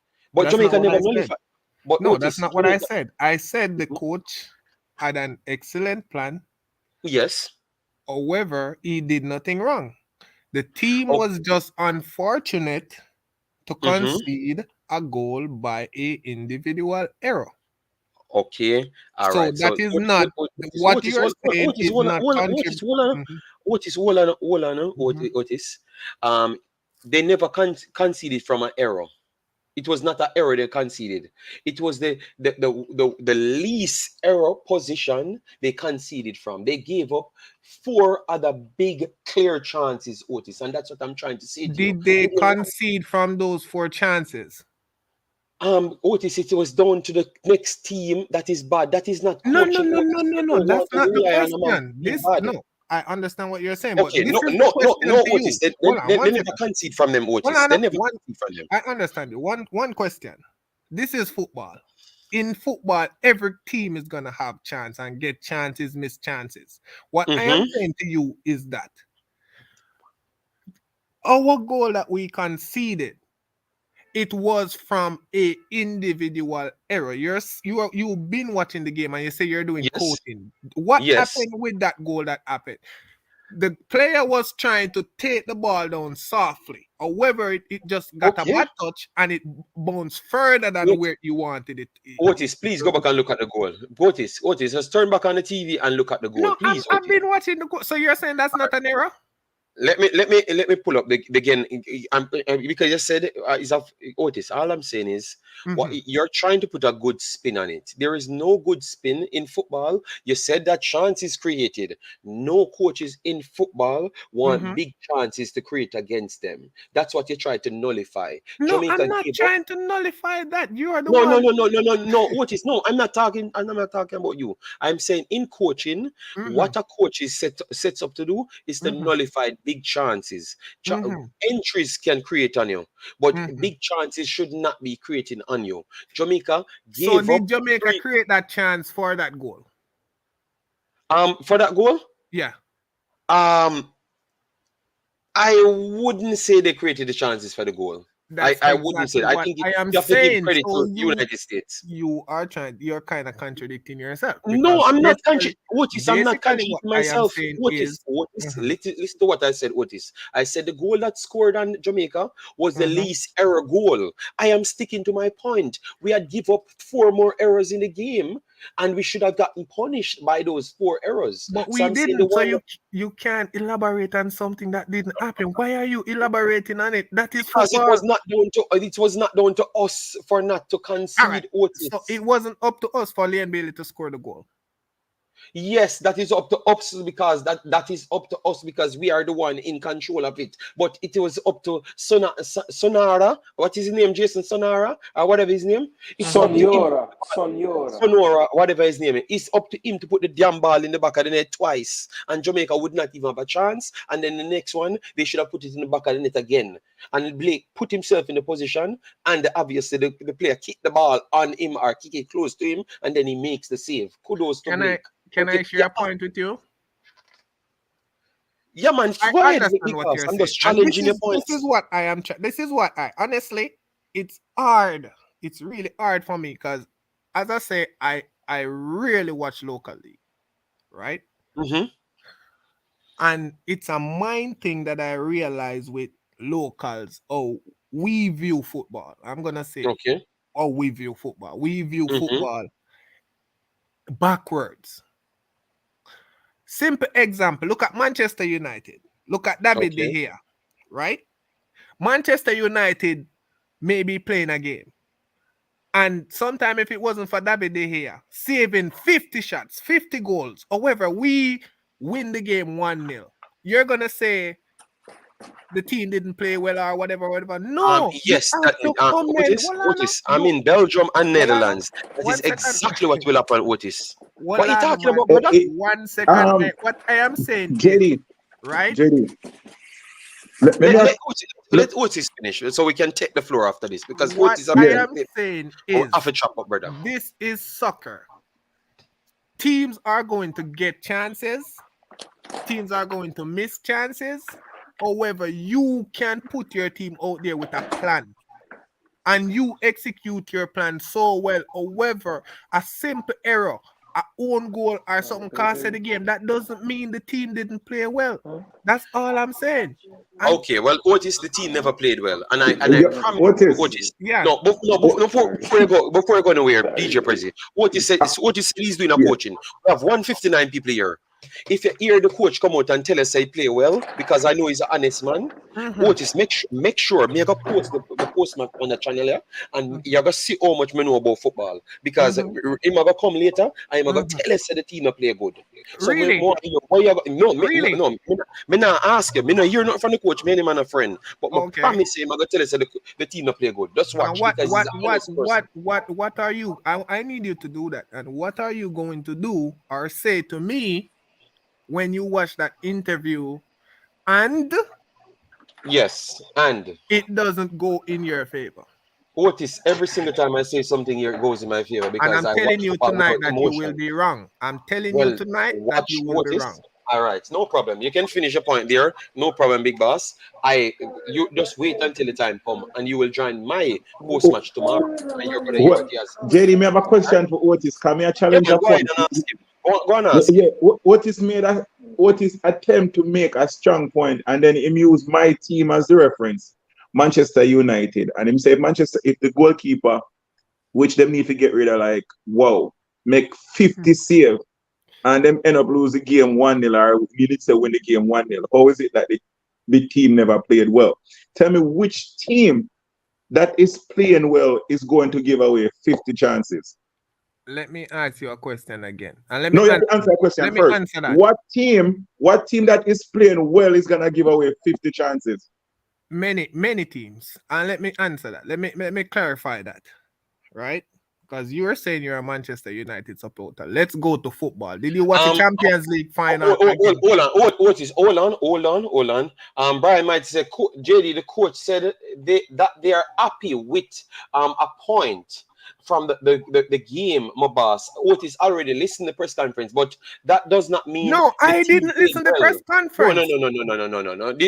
Otis, listen to me. I'm not questioning if you listen to or whatever. That's what the comment section saying, brother. Okay, just so maybe they have seen the conference. No, he's saying that, but it never said that he said a good performance. I want him to come out and say it was a good performance. That's what I want. That's what me and you signed up for. Where you go. I see the kind. I see the kind. No, because I know that person is an honest person. He will come out and tell you it's a bad performance. Anyways, let me answer my friend here question. All right, so because you're saying you're a Manchester United supporter. Let me say this, let me ask you one question. I'm just gonna ask you one question. What is the role of a goalkeeper? The goaler. Well, the goalkeeper What is the role of a goalkeeper? Prezi, listen to me. Otis, when you finish that one, it'll go back to the normal order, all right? No problem. We have to respect other people. The primary job of the goalkeeper is to prevent the other team from scoring. That is his job. Thank you. My last question to you now. Isn't David De Gea doing that? He never did that against West Ham. He never did that against Man City in the FA Cup. So this is the last thing I'm going to say to you tonight. I'm even going to ask you a question. So see, when you get the golden gloves, that means you have a strong defense. Golden gloves have absolutely nothing to do with the goalkeeper. Otis, why I don't know? Otis, the goalkeeper alone is responsible for golden gloves. God go with you on the team where you say a coach. God go with you on the team where you say a coach. But your way of looking at things is not right. I am not alone. I'm not in Jamaica, Otis. You think David De Gea could be golden glove if Harry Maguire did stand up in front of the entire... Otis made a love for you leave America and go to Belgium, England, or Netherlands. And me I tell you, the coaching where you talk about, I know the same as Belgium, Netherlands, and England. Nobody knows. Trust me, I'm telling you, Jamaica, please go. I'm gonna look at the interview if it's already done. Yeah, go and look at it. Go and look at it. Yeah, man, go and look at it. I'm telling you tonight that you will be wrong. You will be wrong. You know, life funny. I don't look at it, and everybody know I don't look at it because I'm coming from a next show, and I will look at it after. because I want to hear him say it was a good performance as to what you said. It was And then a you join very me good tomorrow. performance. Very Yes, good performance. absolute bollocks you're talking, brother, man. Very No good disrespect performance. to you. Absolute bollocks you're talking. That's fine. I understand that. Yes. But as I'm I saying, am going. Make sure you don't run away. Make sure you come back the next stream, you know, because later I'm gonna do my post match. You know. I will be here, man. Trust me, I will be here. Yes. As I said, I Yes, will turn be up. here, and I will be here to hear you say to me that you were right. Yes, I am going to come and tell you that I'm right because I know that I'm right after my eyeballs ain't wrong. I am right. No, You are right. Otis, you try to do ad lib like a rapper. It no work for me, brother. No, it's not about rapper, I know. All right, so let me ask you a question. Which other performance from now have Reggae Boyz play that you can say them perform better than Palal Honduras game in Jamaica. That was a good performance. Come on. If you say that's not a you're not watching. That's a better performance than this performance tonight. Yes, of course. Yes. Yes, it's a better performance than this one. But I have to get the actual thing on the screen to show you, but I can't pull it up right now. So because we'll get copyright strike. Trust me, I really don't know where you guys seen the football or oh you guys seen the football. Otis, I am very good. I'm very glad. I'm very glad you don't see it as me. I'm very glad you don't see it as me. So when you get your coaching badges, or if you had it already, and you start going Europe the coach, me I tell you, say them are gonna kill you. With football, right. They're gonna kill you with football because your approach is wrong. No, I tell you, your approach is wrong. No. That's your opinion. Which team was the better team today, Otis? The last question I'm gonna ask you before I bring in the rest of the panel. Which team was the better team? Jamaica. All right. Jamaica was the better team today. All right, cool. Otis, at halftime, I said, if Jamaica come off this field and don't concede or win this game, God come. So that and everybody that go against me, but that is how clear I was in the game. That doesn't mean Jamaica. Let me ask you. So let me say this to you. So which America was the better team. USA was the better team, right? Of course, USA was the better team. Oh, all right. They were the better team. We had them one. Look, you know, they're a better team than us, you know. We had them 1-0 up to the 88 minutes. Otis, listen, you're not let's talk facts and let's talk facts. You just stated that USA was a better team, you know. Yes. All right, your team better than my team. Up to 88 minutes. I am a Jamaican Otis. I am a Jamaican Otis. I am not American. No, I'm saying. And I'm a realist. No, listen, you're saying USA was better than Jamaica. However, Jamaica had USA 1-0 up to 88 minutes. And that is a team that is better than my team. And I had them 1-0 up to 88 minutes. And it was an error why them get the equalizer. You're going to say to me that America was the better team? Yes, Otis. America was the better team, Otis. That's crap. All right, Otis. I'm not Otis. I can tell you, I'm hoping you do good. You do very well in football. I have no problem with it, but I'm telling you, Otis, all the biases Jamaican fan couldn't come here until we say Jamaica was better than the United States today, because that is so lie. You understand me? Are you really listening to yourself? I don't know why America was better than we. Why didn't they get the 2-1?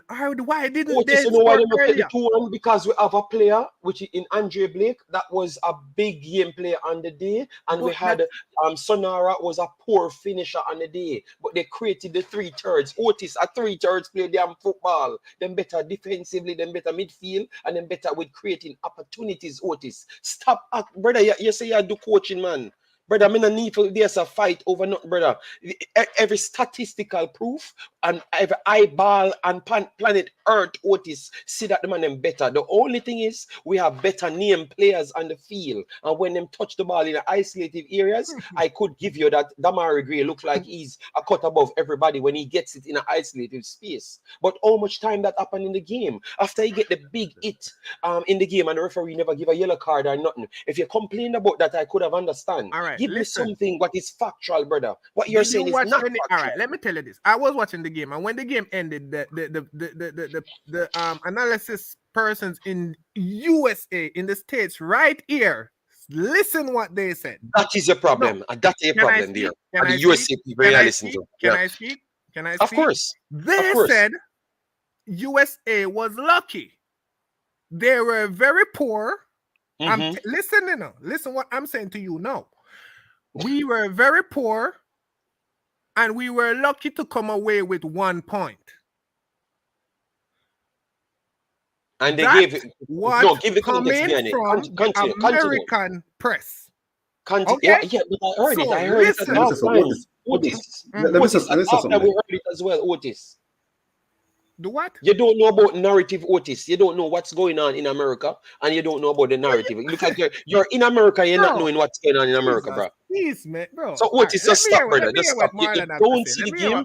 Yes, go ahead, Otis, because and after this is just the people I'm speaking time by time. Marlon, then Jason, go ahead. Otis, you have said enough now, brother. All right. When they say it's a poor performance from the US, right? Remember, no, it's to their standard, Marlon. Thank you. List, right? I was on a podcast with listening 3 former players: Jimmy Conrad, Charlie Davis, and Ed Pierce, and they said they're happy for the points, but they said the performance of the team was poor, right? They said the performance of the team was poor because remember, no, they are coming off a high of defending champion, just won the Nation League, so they're gonna take the players and rank them. So that's why even person we're talking about Jamaica being underdog as 6 to 1, right? They don't rank the team, and when they're doing betting and stuff, they don't bet off the players, and they bet off the country team, the ranking and performance. So what they're looking for, because they come at that height, that come up that height, they're basically looking for the same performance from these players, and they didn't get it. So that's why they say it's a poor performance. If you look at all the media hosts in the US, each one of them says a poor performance. They're glad for the points. As Coach Argument said, he's happy for the 1 point, right? Because he didn't lose a game. And Marlon, thank you, Marlon, because he could have lost the damn game. So that's what he's looking from. He said we were in an advantageous position, but damn, this team come out and press hard as to what I thought they were going to do, because that's what he said from before. See, we have the stats on the screen, people. We have the stats on the screen: 13 shots to 6, 4 on target to 3, 7 off target, 2 blocks to 2, and 4 big chances created from United States, and they missed 3 of those big chances. Jamaica created 3 big chances, missed 2, but 2 of those came in the one sequence, so they only created 2 big chances in the game. So I don't know which metrics on planet Earth, if you watch this game 650 million times and not hear how educated they say in football, and you tell me that Jamaica was the better team, brother, I'm done with football. If anybody can come and prove that Jamaica was the better team here, I'm done with football. Brother, you're just lying, Otis here. You're just a person who does just over sensationalize Jamaica, brother. We are here to talk football. My channel was built on me talking football and reality. Me don't know which reality in a Otis, me very sorry, but Jamaica was not the better team on this field. We have the better players and names, but we don't have nothing else. Brother, we need to improve ourselves. And if we don't set standards, we can't go nowhere. And this is the problem, because we have people like Otis in the federation where they come and tell me excuse.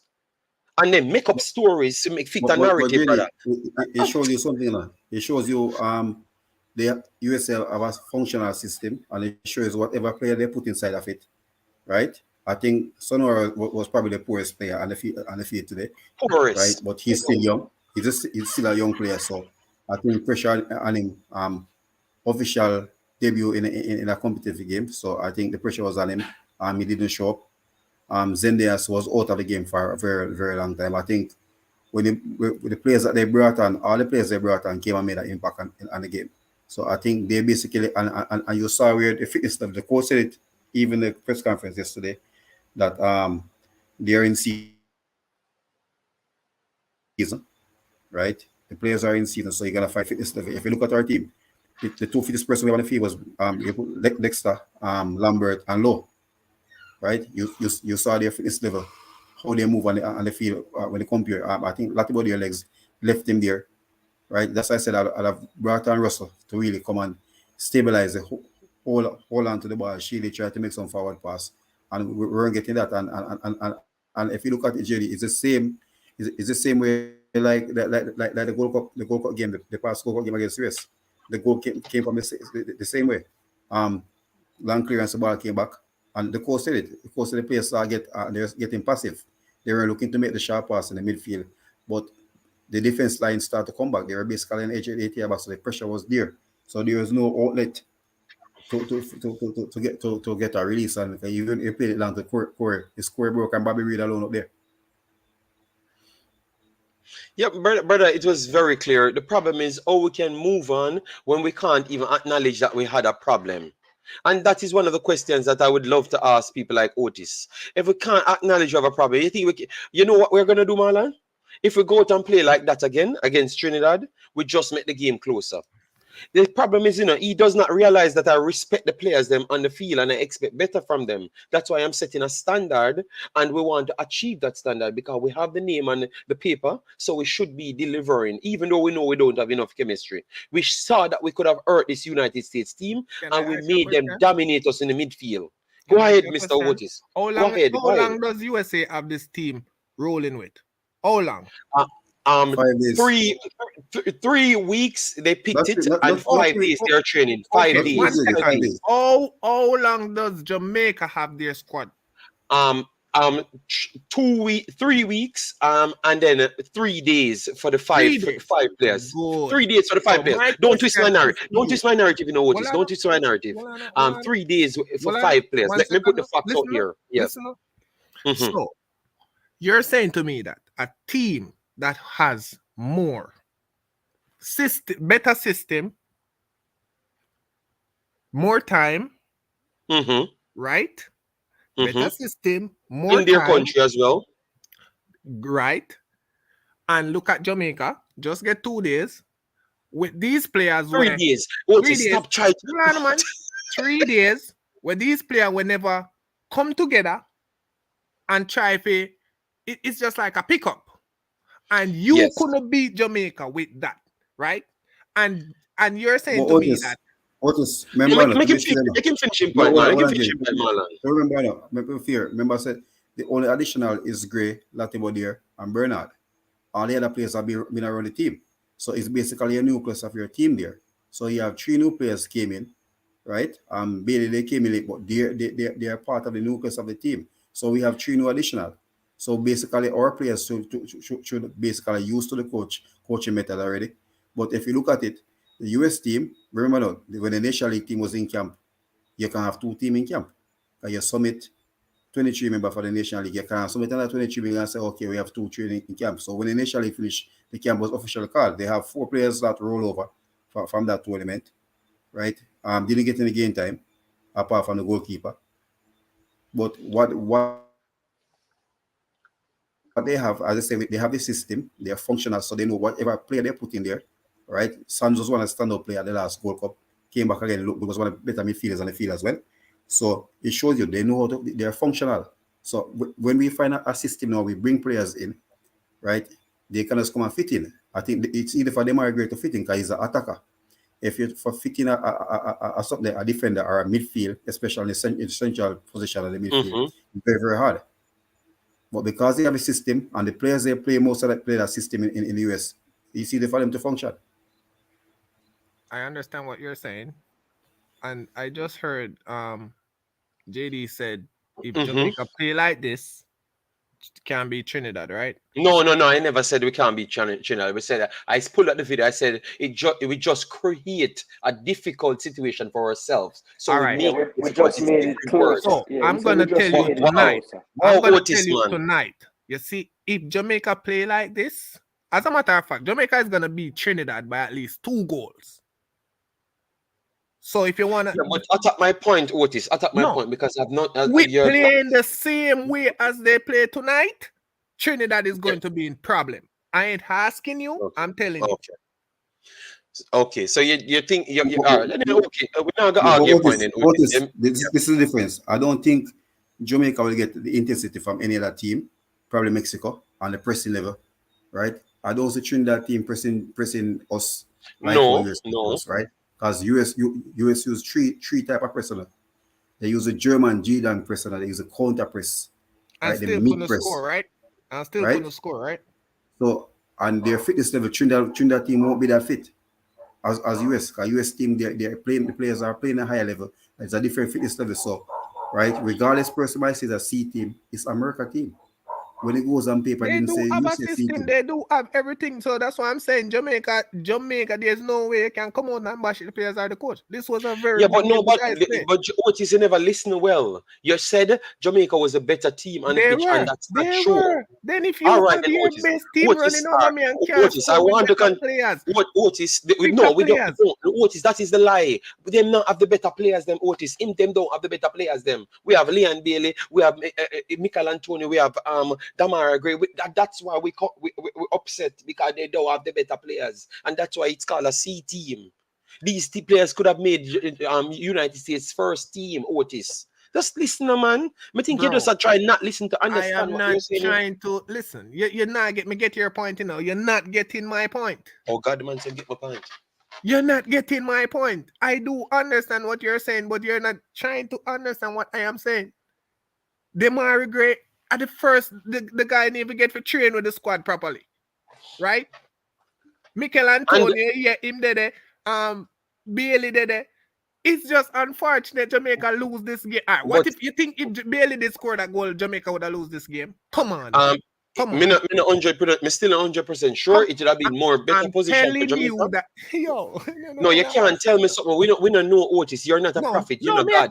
May I tell you, Jamaica would lose this game. What in that game proved that if Jamaica go up 2, we couldn't score. Them couldn't score back 2 because they were creating chances just the same right throughout the game. Okay, but we had them at 1-0 and it took them 88 minutes to get an equalizer, right?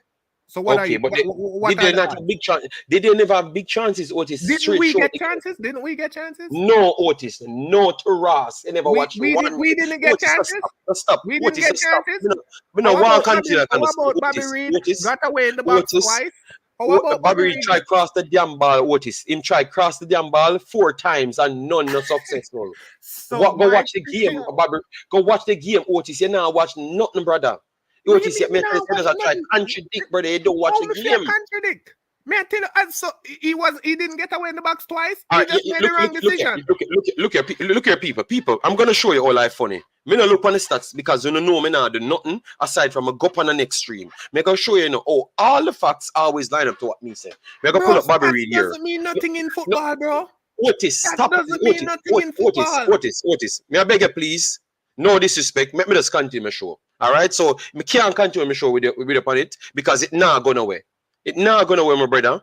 So just join me tomorrow when I do the post-match press conference where you can attack me there. But today is not the day, brother, because you not say nothing, none at all. You not say nothing at all. You can have 90% possession at the ball, 50 shots, and we get 1% possession, 1 goal, and we beat your team. What are you saying?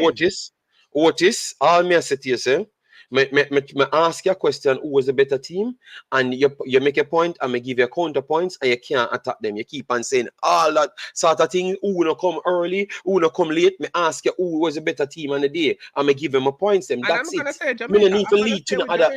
Okay, you said Jamaica. Then we don't know Otis, man. Let me continue my show, my brother. May I beg you, please, let me just continue my show. Because nobody no believe you, and you alone know football, and it's okay.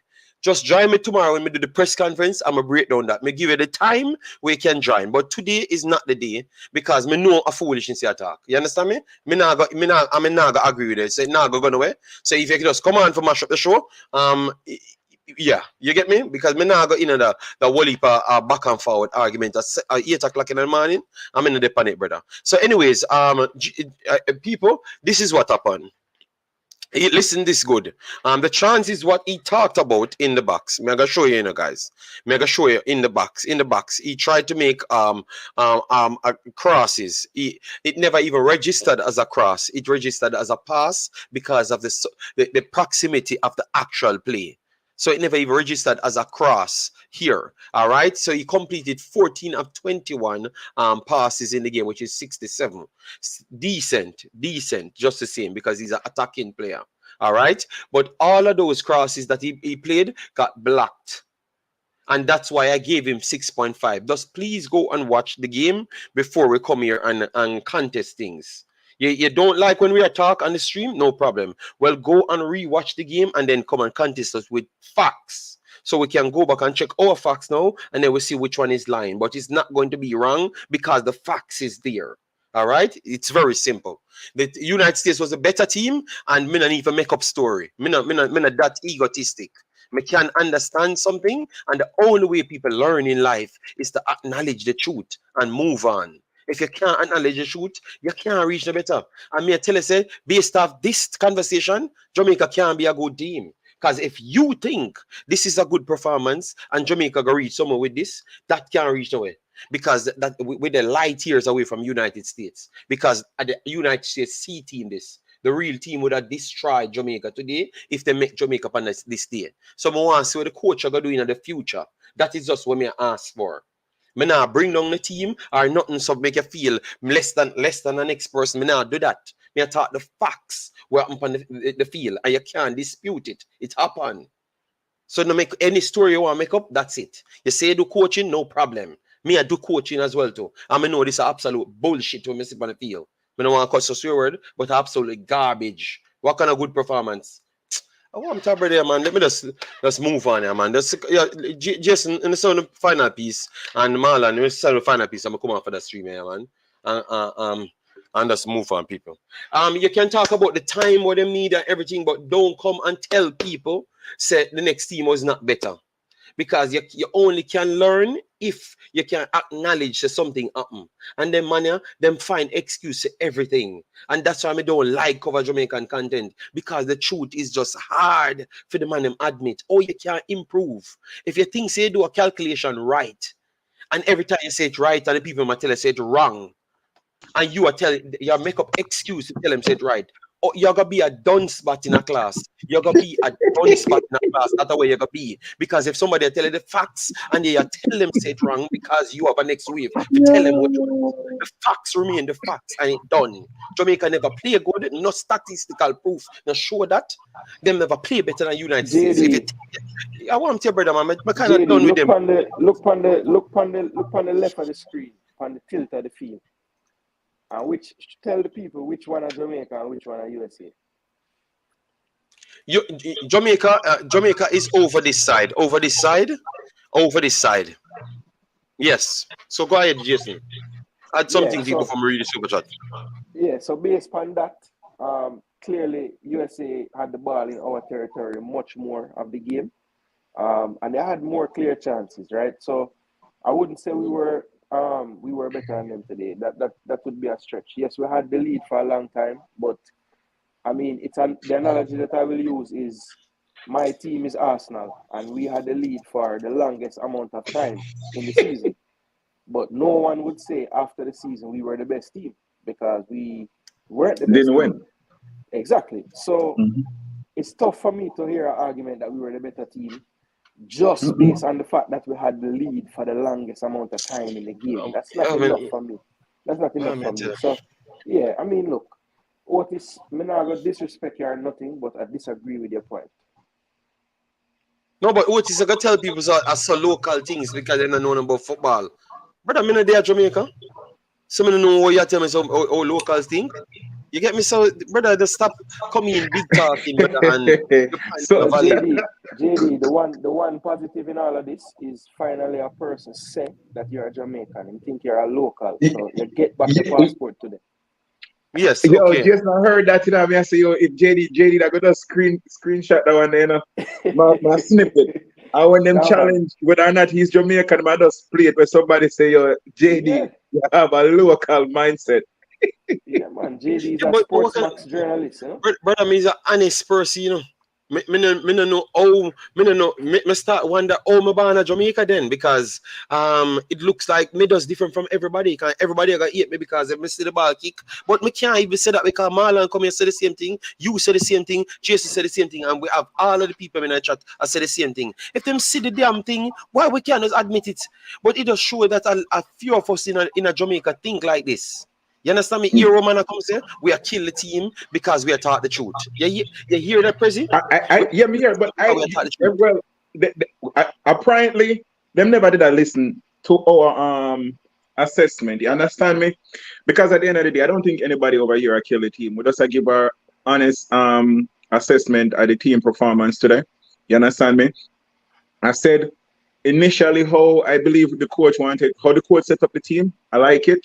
but I feel like the coach wasn't proactive during the game, and that's when I kind of see a little bit a similarity with today's game, that with how I used to see Whitmore manage his changes. You understand me? Usually them come too late and him always get out coached. You understand me? And I could safely say, being proactive, the coach got out coached today. You understand me? Jamaica could have lost the game. When we started this conversation, you gave 3 players that you believe if they perform well, they're going to be the standout performer. I gave 1 player, and that player was Andre Blake. You understand me? And Andre Blake definitely saved us today in terms of whether or not we could lose the game. However, having said that, I expect that this Jamaica team, with more time on the ball against Trinidad, because I see Trinidad pretty much giving up, you know, them are going to set up defensively, give Jamaica the ball and tell Jamaica, say, yo, come and break us down. You understand me? And I feel like Jamaica going to be more dominant. You know me, I use that word loosely, then cuss me about it earlier. But I see this team moving from strength to strength, and Jamaica is going to be one of the teams that goes through the group. And we should see an improved performance as we advance in the tournament. And you will see Jamaica, USA are going to play again in this tournament. That's my final statement. All right. So someone says, please explain how we get out coach. How we get out coach? Because I just talk about the coach not being proactive. Because if the USA coach made the changes and that affect the game, because one, based on the changes that the US made, you could see that the US was more dominant. At one point in time, it was just wave after wave after wave after wave after wave after wave, right, of attack, right? The coach didn't do anything about that. When the coach talk about, if the coach mention about, you know, them pretty much kick the ball long, and then you invite more pressure. Could I make that decision to put that additional person in at the midfield? In at the midfield to kind of soak up the pressure, because not like the US was using the flank or anything. They were just literally walking through our midfield. So there was supposed to be some tactical adjustment made in the game on the part of the coach. I didn't see that. And by the time those changes, one of the change was forced because of injury.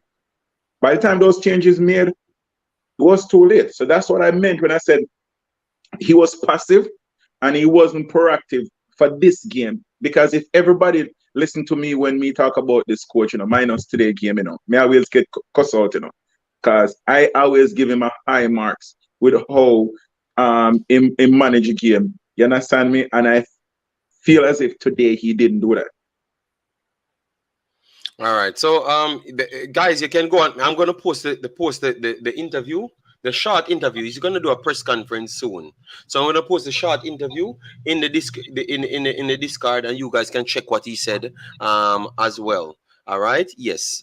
My not to say and take out. Oh, me already said. You look like you just joined it. Me say, yo, I would have wanted him to take out Leon Bailey from half time and put in DJ, put that extra person at the midfield. It seemed like you just joined the conversation because I've been preaching this. Sometimes them just actually join. Sometimes them just actually join. Christian, let me just run through the super chat then, because obviously, guys, it's 8:30 in the morning, so that's why when that brother kind of get to me, you know, really have the time for it, because sometimes you try to explain something and it does make it more difficult sometimes, you know. So sorry about my outburst, but I truly expect better as well. You get me? And I'm tired of them people come and tell me what them know about football, and them wrong every single day. You know? So I just want some sleep. You know? Yes, want some sleep. Yeah.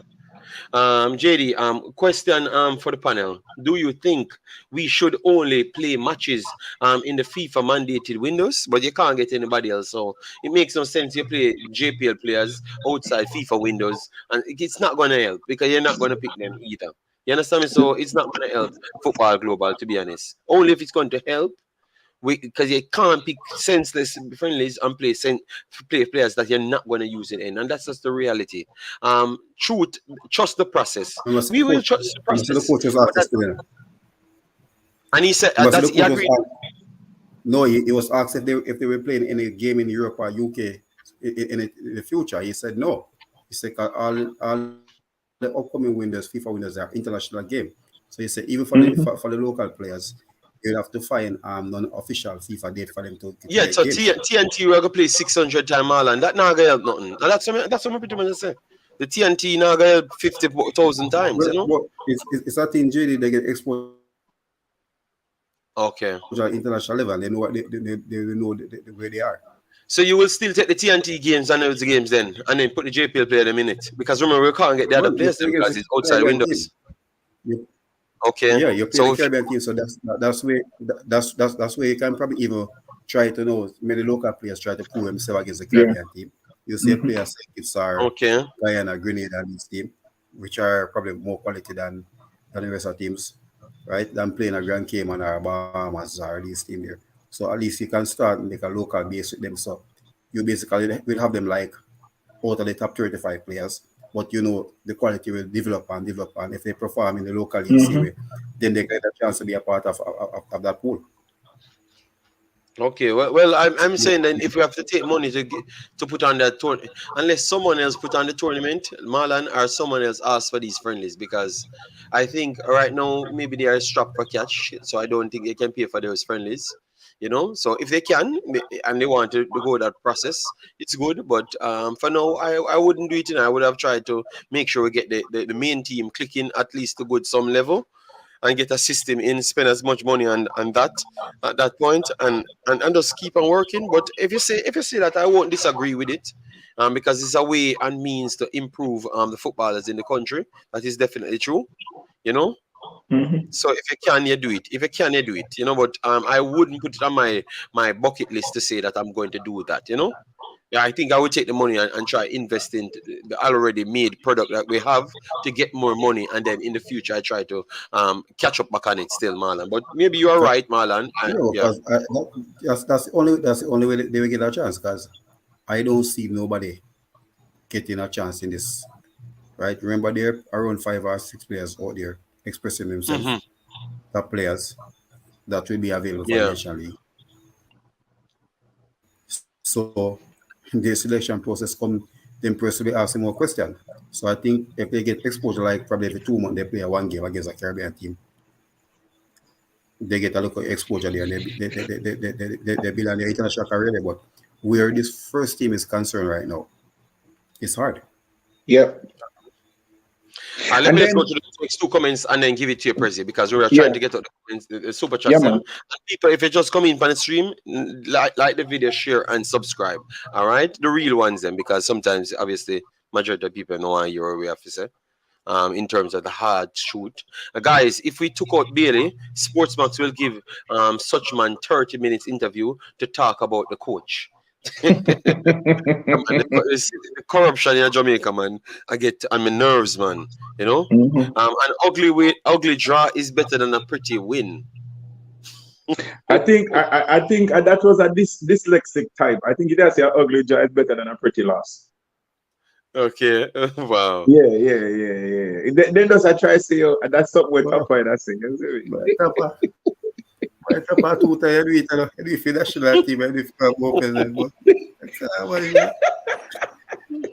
Yo, Marlon, what is the Tapa second, the car manager there.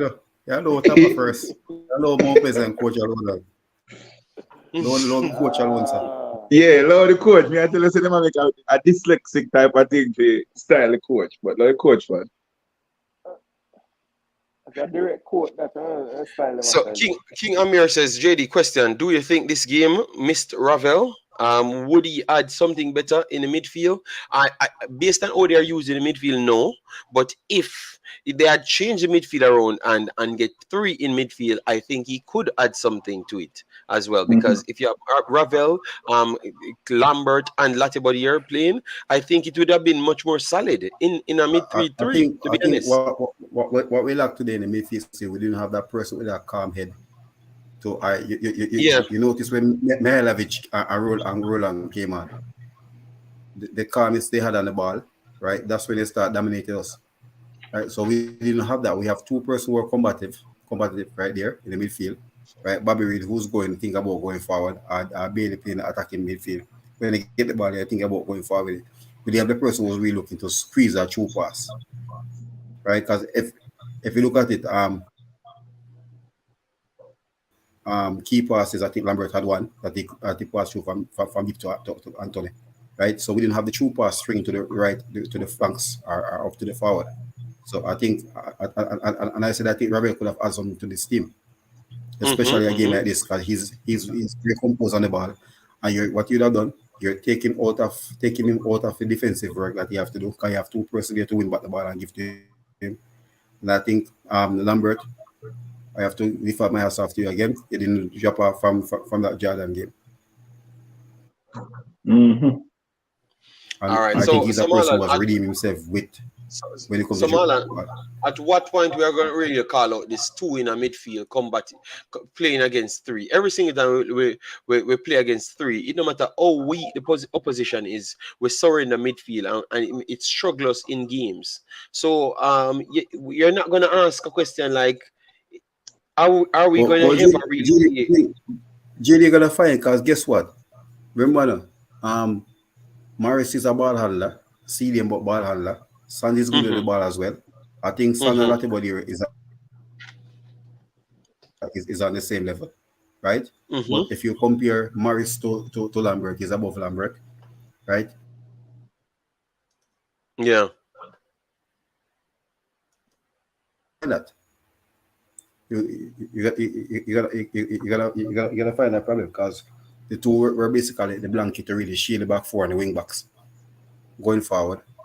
So and if you notice, there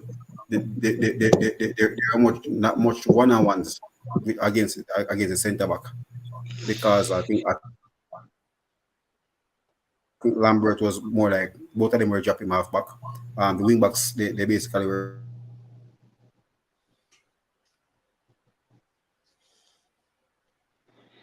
by the team better. Okay. So you're okay with the two in midfield going forward, and in a system, and you'll just give it time to see. Well, I think against Trinidad, I probably remove one of the tacklers, and play I play Russell Lake. Russell's better handling the ball. Okay. So you have more control. You have more control in midfield. But against USA with the high tempo and high press, you want the midfield. You want the two person there to really put in the tackles and stuff. But the thing about it, because especially for that table there, hasn't played that position for the longest while. So to put him in there, we're filling a gap again, right? So I think he did well. 7.1.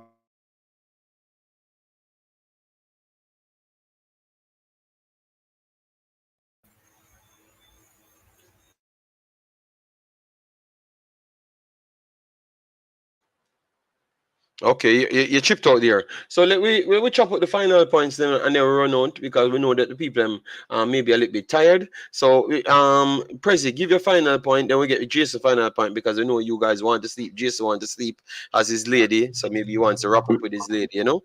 Yeah. Almost. Yeah. Almost 4 p.m. on my side of the world. 4 p.m. Sunday. So almost 4 p.m. Yeah, man, 3:43 p.m. right now, Sunday. What about the leave, man? A space, the man is So that's why I notice a lot of way Jamaica. Eh? So Prezi, yeah. I have to win back the money now. Who win the game them tomorrow? Oh, wait. You see that team yo. No, if I tomorrow already, you're supposed to know who wins. No. You are going on. Me sign a memorandum of understanding. You see me I say? So you're good, youth. We can't provide them details. But JD, final thoughts for the game. As we said last week, I would consider a draw a good result prior to the game happening, especially after seeing those two practice games. That's what I said.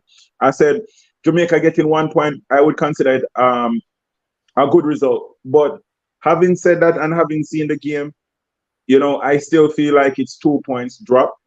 I expect this Jamaica team to play better moving forward. expect them to get 7 points. I don't know. My only concern is, are they gonna score more goals against this Trinidad and this St. Kitts team than the US will score against this Trinidad and St. Kitts team to win the group, right? So that's my big question mark. And I like the fact with all these FIFA windows give you a competitive game. And the business end at this Jamaica team, because ultimately is the World Cup, the business end at this Jamaica team.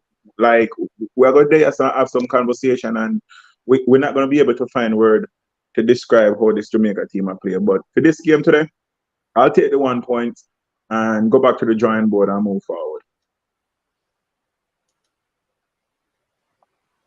All right.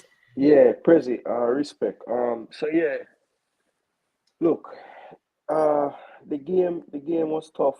I mean, I spent a lot of time just kind of yelling at the TV. JD said I need some training with the commentary and everything, but it's Only do a just good my job after that. it's just my passion, you know. And sometimes during the game, it's very difficult. I forgot many times I was on camera, but you know, onto the game. Um, Jamaica can do better than what we saw tonight. I think everybody knows that. What we need to figure out at this point is it a situation where we're not getting the best out of the team because of how they're being set up, right? Because JD make a valid point about the midfield, and it just seems that every single game we're getting overrun in the midfield, and it's the same reason. So is it the personnel? Is it how they're being set up? What is it that is really causing the issues? We really need to find a way to get better connectivity between the three uh, levels of play. So from the defense to the midfield to the attack, we're still not combining well enough. It's too disjointed, and I think in the end, we're always going to be found wanting at the end of games because we cannot keep possession long enough to get those rest periods, to have the legs to finish the game strong. So we need to figure out a way to better have that happen. And I think the answer might be just getting more bodies into the midfield. And we're going to have to maybe sacrifice one of the players that we want to see playing, and put just some more cover in that midfield area. So you know, going with a more of a midfield three, I think might be something that we have to do moving forward. As far as the rest of the group is concerned, I'm not gonna say I'm playing a goal difference game yet. I just want to see us get to the next game. I think Trinidad will have a good plan. I think Angus Eve is a pragmatic coach, so we're gonna need to you know, show up and put in a good performance if we want to get the 3 points, because we have to pretty much be thinking that USA will get the 3 points, so we have to match them. So looking forward to it. Hopefully the guys can all recover. Hopefully they got through no injuries. Hopefully Amari Bell is good. And yeah, looking forward to the next press conference because I have a few questions ready. Okay. All right. So Marlon, what you have to say on this one? Then we can shut off the stream and Yeah. I think later. as I said, I think we all expect this was our hardest test in the group. I think we get a positive result. We're on the verge of getting 3 points. We get one. As I said this morning with JD, and so I said, once you don't lose, and he put Trinidad in a position now, I think for them to go out there and really against St. Kitts, and I think St. Kitts will be lying back and say, guess what? We are the minnows here and stuff. But he set us up for this goal. He set us, and the good thing about it, we have St. Kitts our last game. So I think on that day we know what we need to do. If depends on how US and St. Kitts go and we go against Jamaica, against Trinidad. If we need goal difference, when we know we can go all attack, put 3 forwards out there and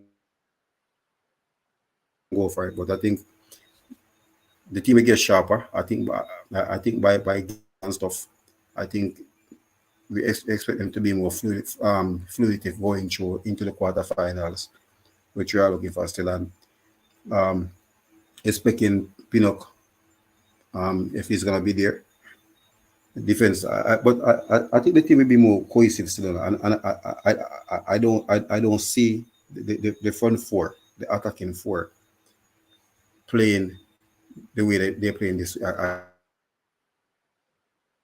They're gonna be more fluid because it's the first time four of them are playing together, right? You saw the danger from Damar when he got the ball, right?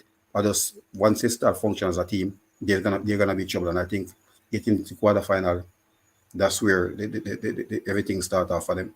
So we say one game at a time, one is done, right? So Trinidad next game up, you have to watch the Trinidad game keenly tomorrow, and Which real. if that team goes out in a draw, then it's set up. Then the zone is already set up because I think Trinidad want to be more cautious, and I think they might want to go all out for a win against St. Kitts. And you see the St. Kitts team, they're very dangerous on the counter attack, and they have the quality, not the high quality that the other teams have.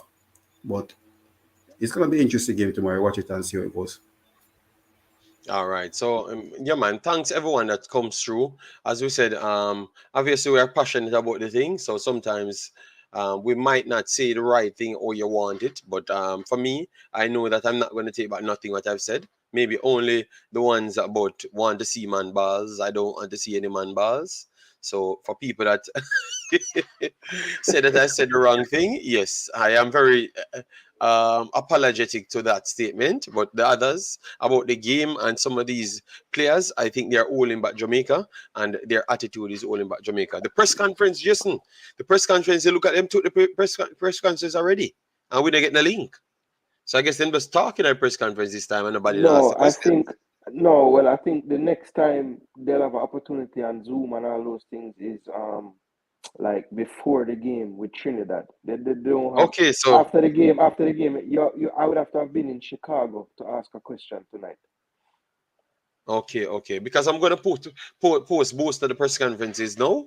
So As people can far as choose. far as I know, no, I'll be very upset if I hear some Zoom question when I watch it now. Yeah. Because that would be Because dodgy because we don't get the I link. never get anything. I never get anything. No.